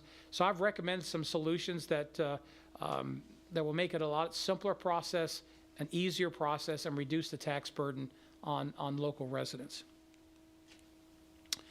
This is the density law in the middle paragraph there. The municipality may not restrict the density of the proposed development authorized under this subsection below the highest density on any land in the municipality where residential development is allowed. And this is what the major concern, this is the law that takes the 32 units an acre and applies it citywide. This is the law that takes maybe 50 units an acre in some of our coastal counties and applies it citywide. And so it's a broad stroke, and I'm not sure if they really realize that. Some of the approach is that it unfairly penalizes cities with special attractions and amenities. Whether you're a coastal county or whether you got a mass transit system and everything else. I was talking to a county official today. I was explaining to them that they created a Sunrail station up in DeLand. The county put a TOD area around that area that kind of modeled our TOD. And they can now apply that density in that little area around the Sunrail station. They can apply it countywide and the entire unincorporated area. Areas along DeLon Springs where they're adding water and sewer down 1792 to DeLon Springs, that's all commercial down through there. All of those areas could be subject to affordable housing. And so I've talked to cities like Lake Helen. Lake Helen, passed an apartment complex that's actually on the west side of I-4. They passed that to try to prevent the Affordable Care Act, but they unknowingly now created a high density for their city that can be used for their entire city. And so it's every decision is going to have to be scrutinized to make sure that if you do pass a development, then make sure that you don't create new standards on your own city. And that's unfortunately that's what Lake Helen has done. But other areas where they're older commercial, and I've talked to areas around DeLand Airport, malls. Sanford Mall is going to be eaten up because it's the economics of malls these days are declining with online purchasing, and some of these areas here will have significant density and taken over by affordable housing. And some of those areas just can't handle the volume unless they have significant infrastructure improvements to be able to handle the volume and the traffic flow. And so, again, the density is going to be applied. And so what we're recommending is rather than just doing maximum density in the area can be applied citywide, why don't you just do what's normal for apartment complexes, which is 12 units an acre? That's what Integra is. That's what typically your apartment complexes are. Let's just say up to a maximum of 12 units an acre. That's normal. And then if the cities want to increase the density, they can do so under their own discretion. And that's normal. 12 units an acre is normal, and why don't we just pass normal instead of broad stroking it and putting some cities in this in these types of situations.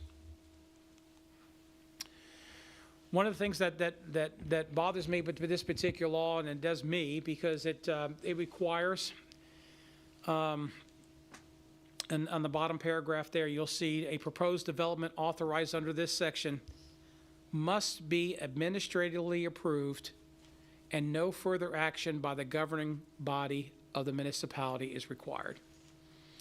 And so what that means is that if I get a proposal from a Live Local apartment complex that meets the 40% criteria, and I'm using the word proposed apartment complex, a Live Local apartment complex, I must administratively approve it, and it will never come in front of council.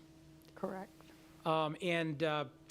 This is what bothers me a little bit, is because the state is asking me to do business on hypothetical proposed business plan. And it's asking me to make decisions on, and I use myself as an example, me or county managers and other city managers, we've talked to them all. It requires county managers and city managers to make a decision on hypothetical business plans. We have no idea when the application is made or when we go through the development review process. There is no guarantee that this apartment complex will ever perform with the 40% allowable units. We have no idea what customers are going to walk through their door. We have no idea whether 40% of their units are going to be rented based upon the affordable criteria that I showed you before. And so they're requiring me to make some decisions based upon hypothetical business plan. If they don't change this particular issue, then the city will have to establish some administrative rules in our land development code that improves our security on some of these plans. It creates in what I call a classic bait and switch, because an apartment complex, let's say in front of the Berry Golf and Country Club, I'm very confident that the council will not approve 32 units an acre in front of the Berry Golf and Country Club. It just can't handle it, and can't handle the infrastructure costs there. Even though this law allows that, and they can build 555 apartments in there, but they can come with a proposed business plan that particular development would meet the 40% affordable criteria, 44 unit criteria.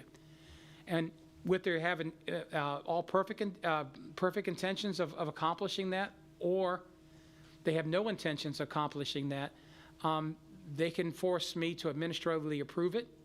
Unfortunately, it's a bait and switch, and it could be abused, and it opens up the environment for abuse. And so, unfortunately, there's no penalty other than just paying the property tax that you would probably normally pay for that subdivision. And so it's we're really concerned about I am concerned about this bait and switch. It's not how I like to do business, and it's not and I don't expect the state of Florida to expect to do business. So some of the things that we may have to require if the lot of legislature doesn't revise this is that we're going to probably have to require some surety bonds for sure, and some maybe some evidence of advanced deposits and lease agreements that they have taken that will prove that they will meet the 40% criteria. It's going to be very difficult because this is the first time that property tax has ever been tied to business performance. And they've changed the fundamental and foundation of ad valorem property tax because it was always calculated on market value of property, and the exemptions were always based upon homestead, whether or not you're a veteran, et cetera, specific incidences. But it's never been tied to business performance. And this is the first time they've tied it to business performance, and that takes this property tax exemption into a whole nother realm. Now that I've got to be able to trust this business performance. So the fifth priority, obviously, is to revise or eliminate the administrative approvals and to establish a secure, reliable business process. Provide for bonding of business performance, establish business performance penalties. If you're going to bait and switch me, I call it me, sorry, but if you're going to bait and switch the city, then there should be some penalties for doing that. And establish a specialized enforcement lien process. If there are penalties, then we should be able to enforce it with our liens, go after and garnish rents, and other things to recover the monies that we go into there. Because once I approve this, once city managers approve this particular bill, this particular project, it gets constructed and built. The infrastructure has to go into place to handle the volume of residents. And then if they don't perform, it's already built. You're stuck with for 50 to 100 years. So the sixth priority is accountability. I haven't provided a statute in here because there's no part of this statute that requires audit authority. And some of the feedback we got from the Chief of Staff of Senator President Pasadomo's office, well, yeah, we got audit authority, but they haven't in this statute referenced another part of the statute that has the authority. And so we don't know where it is. They said, well, there's the authority in there. Well, not really. And so we're asking, because we're asking them to eliminate the affidavit-only process, theoretically get the tax exemption. They file an affidavit with the tax collector. And unfortunately, the affidavits do not work without oversight. And so what we're asking them to do is to provide audits and audit authority. There's no record retention in this bill. There is no record requirements in this bill. And so I'm asking them to provide clarity and institute audit authority so that we can do annual audits. And I asked them to do it for all 87 jurisdictions so that it's consistent. If not, then you're going to get 487 jurisdictions that are going to do audit. And I believe that we will have audit authority over these because it's now based upon business performance. It's our property tax that we are administering, and that exemption applies to the city of DeBary, and I believe we have the audit authority to do so. And so we would impose our own audit standards and record retention requirements, and we can do that through our development agreements. And then obviously the vague misuse requirements, and this actually came to us from other cities. And it says basically here, a municipality that designates less than 20% of the land area within the jurisdiction for commercial and industrial use must authorize the proposed multifamily development in this section for commercial and industrial use if the proposed multifamily development is mixed-use residential. So if your entire city has less than 20% commercial, industrial, and mixed-use land, then you can require the affordable housing project to be mixed use. Okay? But unfortunately, the law is too vague, and allows for abuse. Because the law says that that municipality is required to authorize multifamily and mixed-use developments for affordable housing in areas zoned for commercial, industrial, mixed use, and states that the mixed-use projects that are at least 65% of the total square footage must be used for residential purposes. But there's no maximums here. And so theoretically, they could provide 1 square foot of commercial, and the rest of it can be residential. And so the law is vague enough to where there will be abuse on that. And so there's no difference between, with this law, between multifamily and mixed use. And so what we're recommending is to provide between 65% and whatever that percentage, 75%, which will allow 25% for mixed use. And so provides a little bit more concrete about mixed-use development, how much is going to be residential and how much needs to be commercial or industrial mixed use. And so, or allow the city to authorize, based upon an ordinance or whatever, to determine what the ratio should be. And it's up to a maximum percentage defined by the municipality.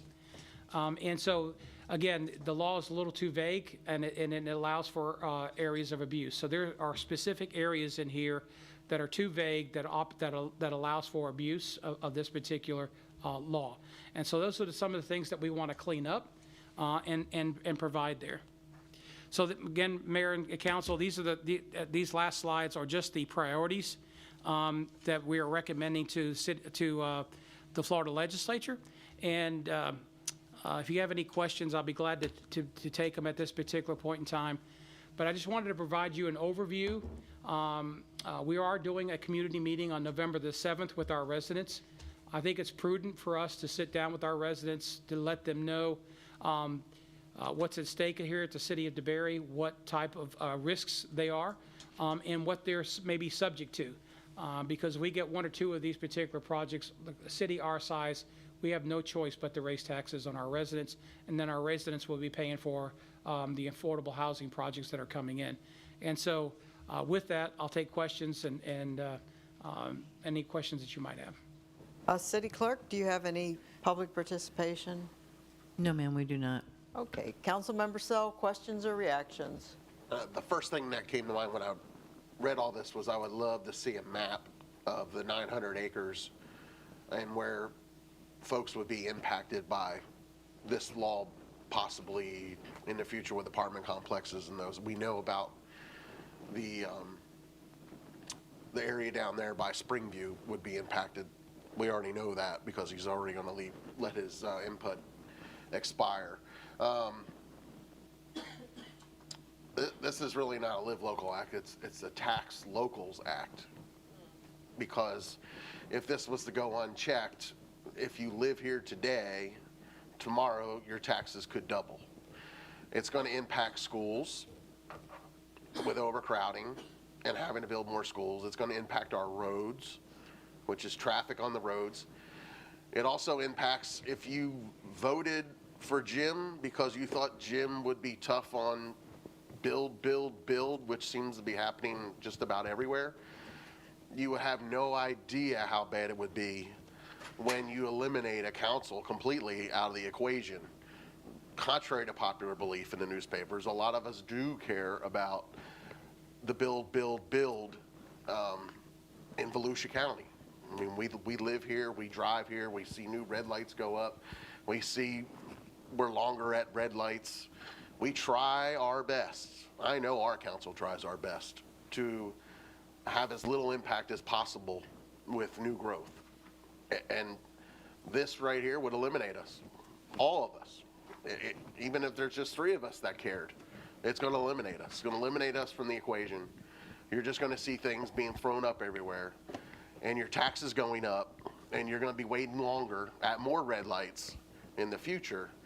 I know some of this is worst case scenario, but when it comes to growth in Florida, you can expect worst case scenario. That's the problem. Honestly, I didn't know there was 900 acres that could possibly be impacted in DeBary. I thought a lot of our land was spoken for. I don't know if this includes Duke or FPL property.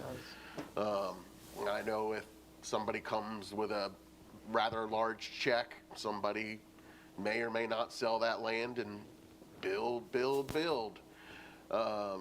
So this is serious. I know I've gotten calls and questions last 3 weeks. I feel like Carmen's parent now.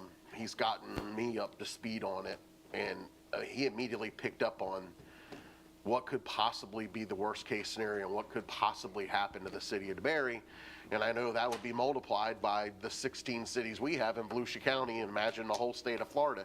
I think this bill exempts the Keys. I think it's the only area in Florida that it exempts. Yep. And I could understand that, but this is a case of vote on it and then let's figure out what's actually in it, and it's horrible. It won't do what maybe possibly some people were told it would do. I mean, how can you can rent an apartment now today across from Sunrail in DeBary for $1,400. Somebody could come and build that apartment complex in front of Springview and charge over $1,600 and call that affordable. And they don't pay taxes. But the apartment complex down by Integra will be paying taxes, $800,000 a year. That'll probably go up every year. And it's actually cheaper than the one that's not paying taxes, and it's called affordable. This whole thing is just backwards and upside down. I feel that this needs a lot of work before it ever goes into sees the light of day. I really do. I know it's unfortunate. I love the idea of an affordable home, but to me, that's something under $1,000. Honestly, that's something that I could call affordable now in today's world.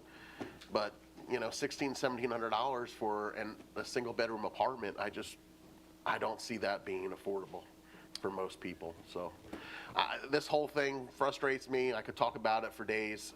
I'm thankful that Carmen has really been the spearhead of this whole thing.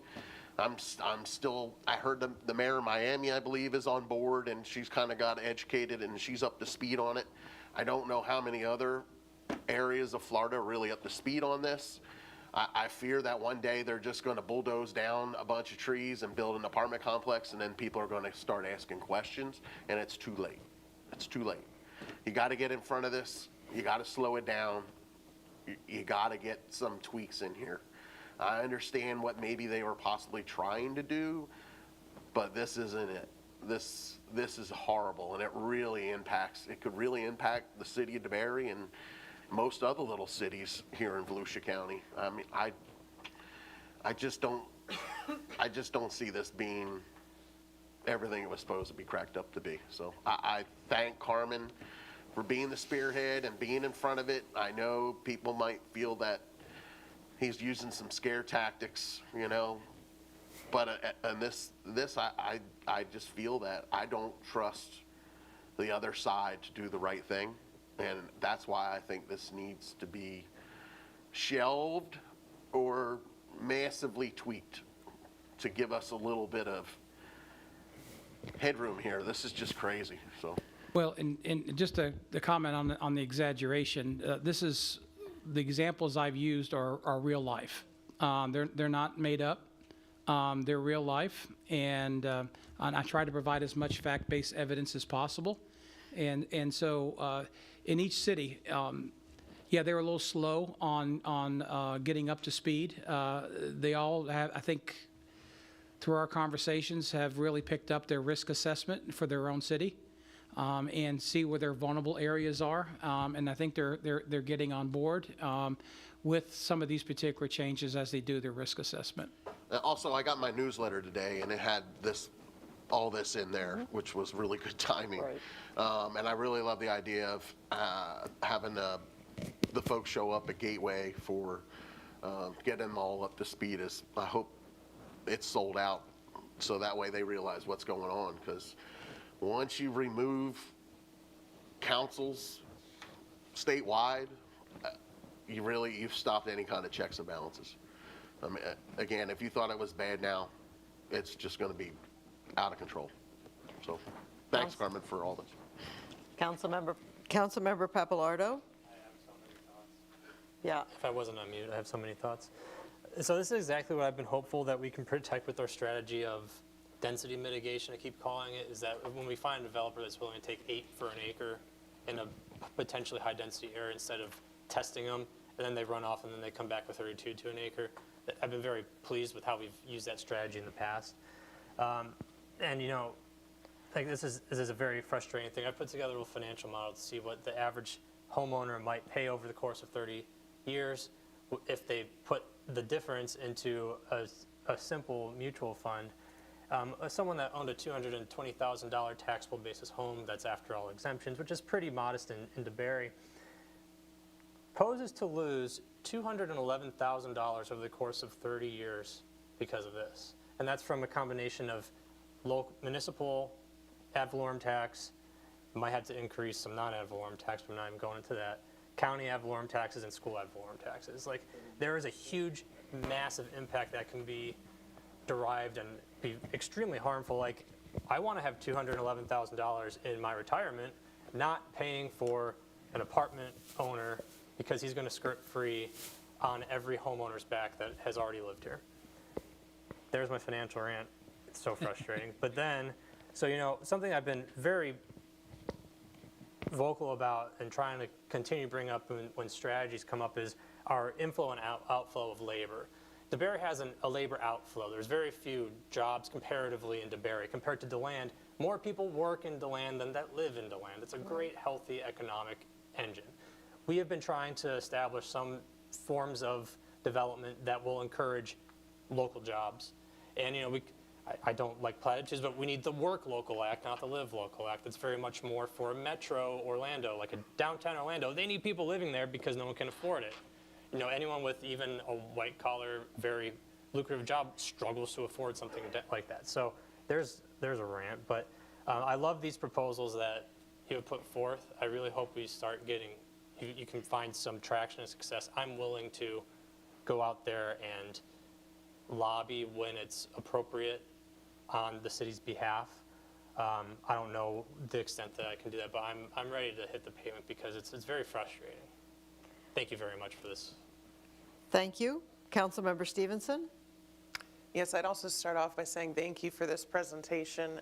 This has been a topic of thought and consideration, and you know, any given day you can go on social media and people are getting upset when they see new development before we even have this act. And it's really concerning that, you know, as Councilmember Sell pointed out, there's some of us who actually ran on the concept of representing our residents with smart growth.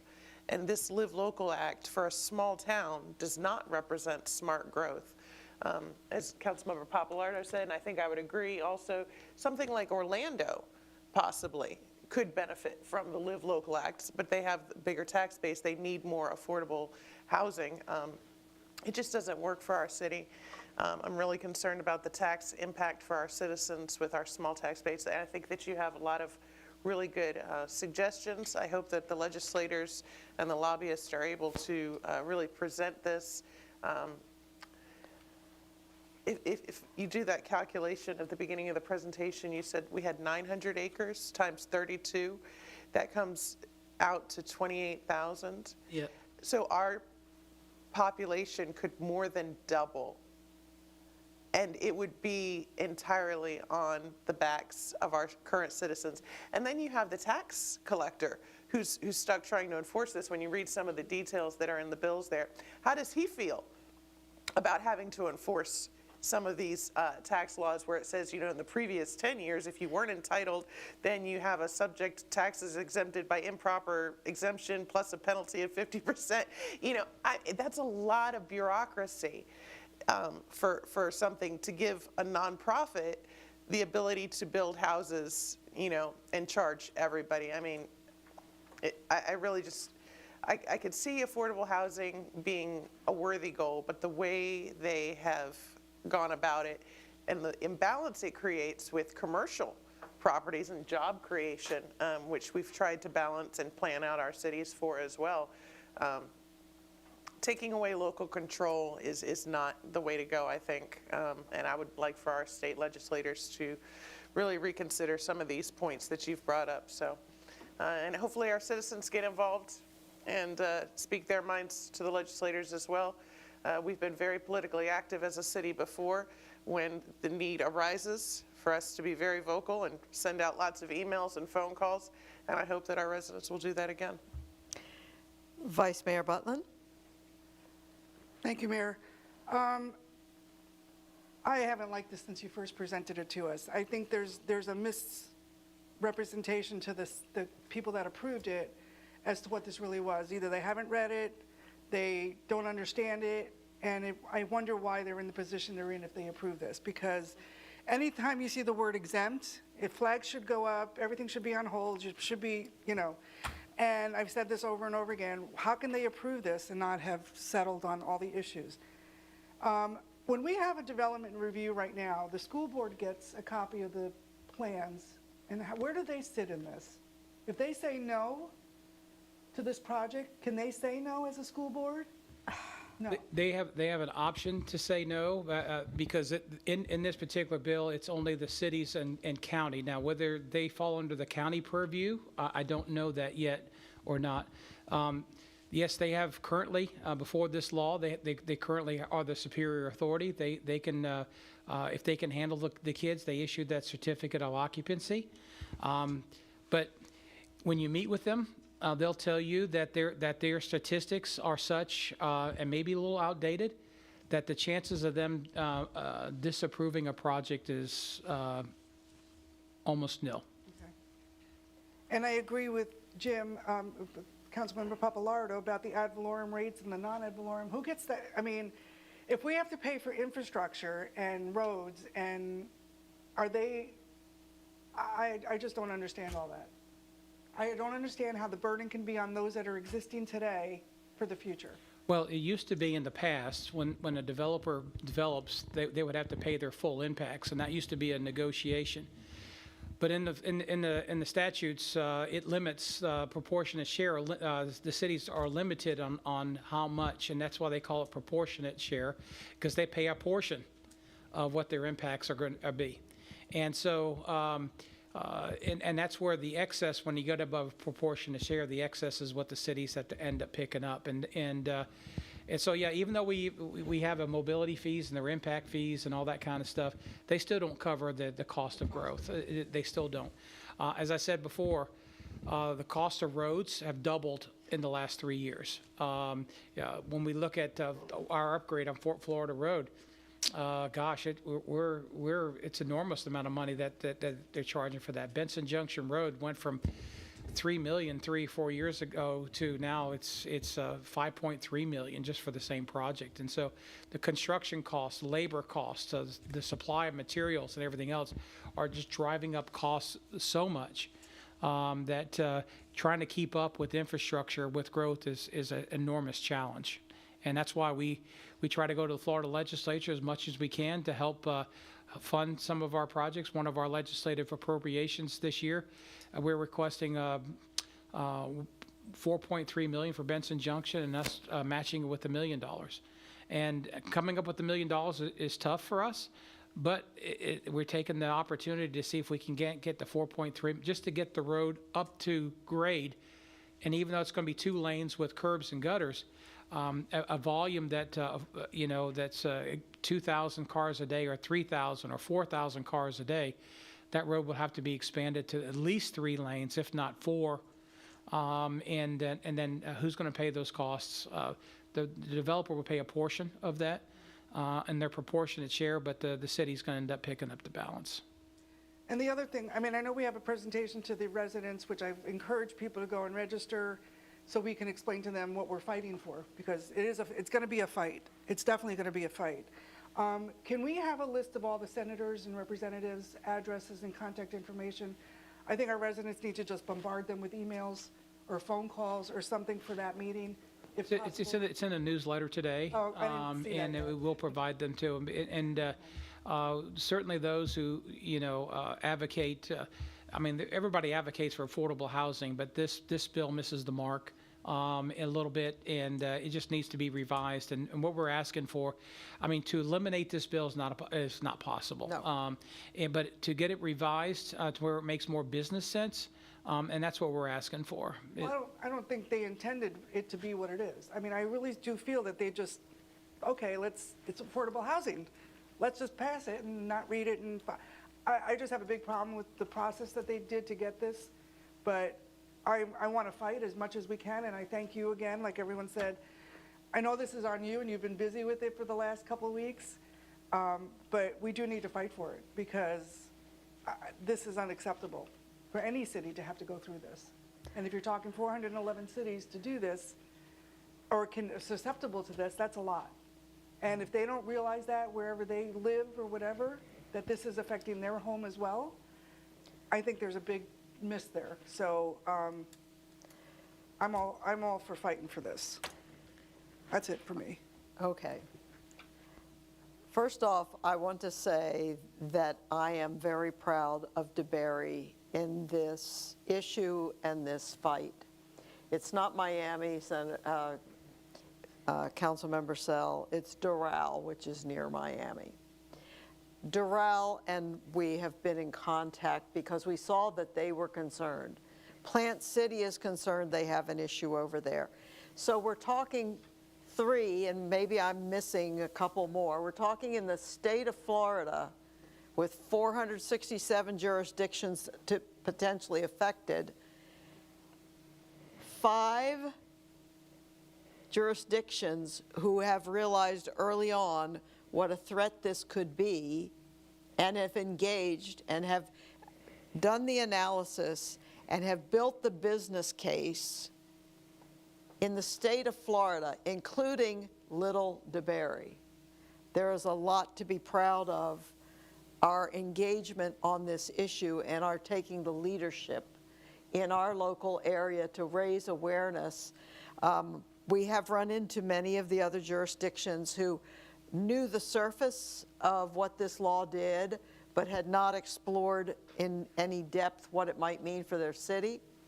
We've been rattling the sabers now for 2 months, I would say, and people are beginning to listen. And Carmen has worked on this business case, for which I'm very grateful.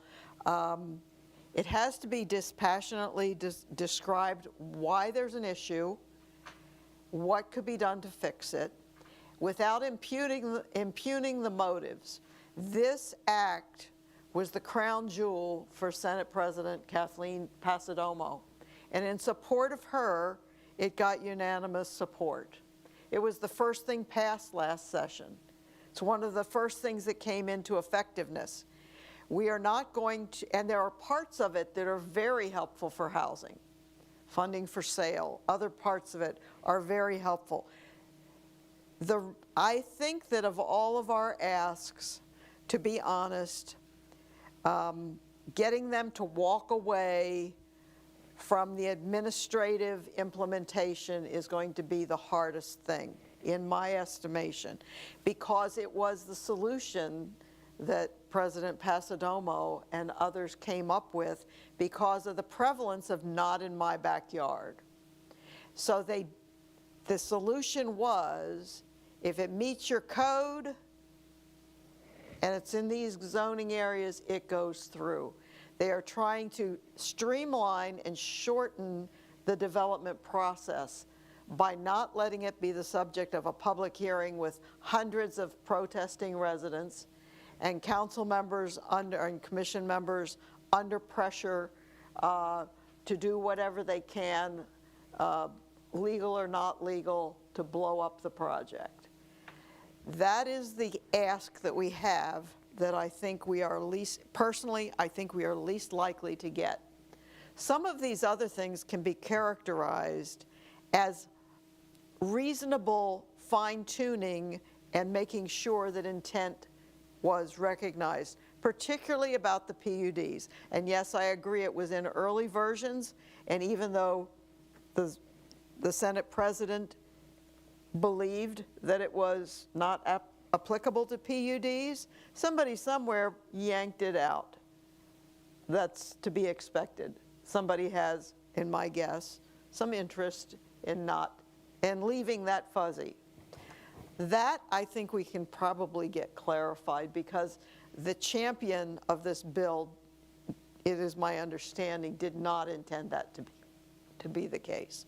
Some of these other things, I think, whoever modeled it just didn't think through the ramifications, because they're not sitting in a municipal desk knowing what it translates to in the community. So we can say well-intentioned. We know that you didn't have an evil motive. You weren't trying to decimate our cities. You weren't trying to overburden our existing residents. So we'd like to point out how this language that you agreed on translates into that which we know was not your motive. Because this is the law. It's in effect now. And what we're asking in the next session is, could we get some of these modifications to take away what we believe were the unintended consequences? We're going to impute the purest motive, because there's no point to trying to impugn ill motives and ask somebody to do something for you. It just doesn't make sense. And honestly, I do believe that the motivation at the core was to address the housing crisis across the state of Florida. And I think that it was a flawed effort. That's my judgment. It's all of our judgment after looking at how they came up with how it could happen. The administrative part, I think we're going, like I say, I think that's the one we have the greatest challenge with. Makes sense to us, but it was a core strategy behind this bill to undercut the delays that NIMBY brings. And I think we can possibly handle some of the negative fallout from the administrative approach by getting some of our other asks put in there, which are the things like standardized audit procedures, guarantees, bonds, or whatever, other kinds of security for jurisdictions that have to move forward. Because once it's built, our city manager is correct, it's not unbuilt. We're stuck with it. Whether it was right, they presented it right to us or not. I have been preaching this to many, many audiences, last one today at noon. Whenever the door is opened, I take the opportunity to try to enlighten people. But I think that this kind of pragmatic, fact-based, data-based presentation, and Councilmember Pappalardo, I appreciate your addition to the database that we can rely on in our discussions, which show an illustration tailored to DeBary, fact-based, numbers-based. This is how we are going to get some things done, I hope, in this legislative session that will help this be something we can live with. And so I think this is a worthy cause, and like I say, I'm very, very proud of DeBary being a leader in this area, because really, frankly, many other jurisdictions, many of whom are fighting fires every day that we are very privileged not to have at this point in our history, but we had them in the past. They're busy with that, and they're not parsing the language in this whatever it is, 60-page bill, trying to understand how it affects their city. Should they be? Yeah, but it's real life. And so with that, I want to thank you. And City Manager, do you have any? Just one more comment. I provided you closing comments. Yep, I provided you a document of our recommended changes. Right. We took we decided to do the labor and provided the legislators with not only the concern for each item. There's 7 recommendations here. We identified the problem, we provided the solution, and then we recommended the language change for the legislator to be able to take it and say, okay, this is what the addition of the language needs to be. And so you have that document in front of you, and it has been provided to them as well, so that It will be very easy that even if it needs to be modified slightly to accommodate, they can easily get the idea of what changes we were asking for in the statutory language to accommodate municipalities. So you have Thank that you. document in front of you. Thank you very much. Councilmember Sell, do you have anything to report? I do. I actually left the house and did things. I attended the first annual trunk or treat at the VFW, which was well attended. And we all ran out of candy, which was great.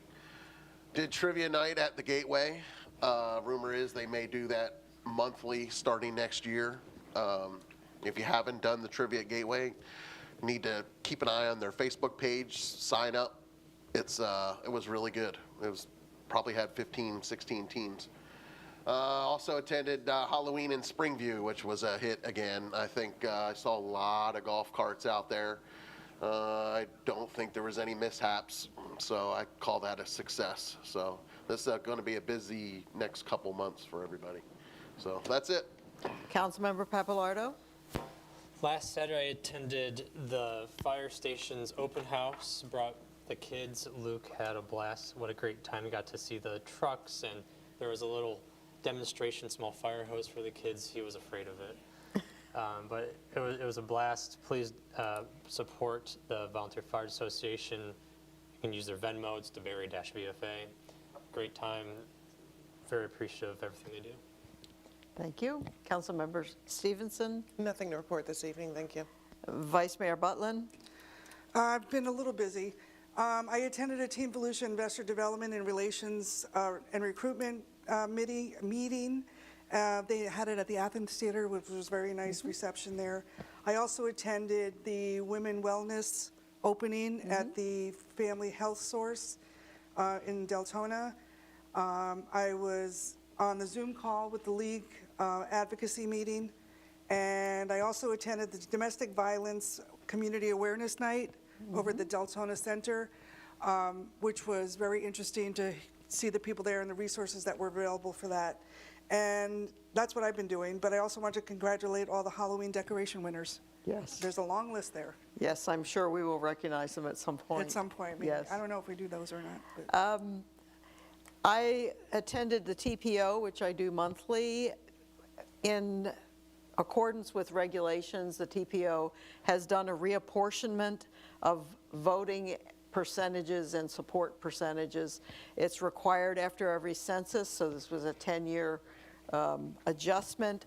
Flagler County, which has had a growth in population, was included now in full with Volusia County, not just Palm Coast, which was previous.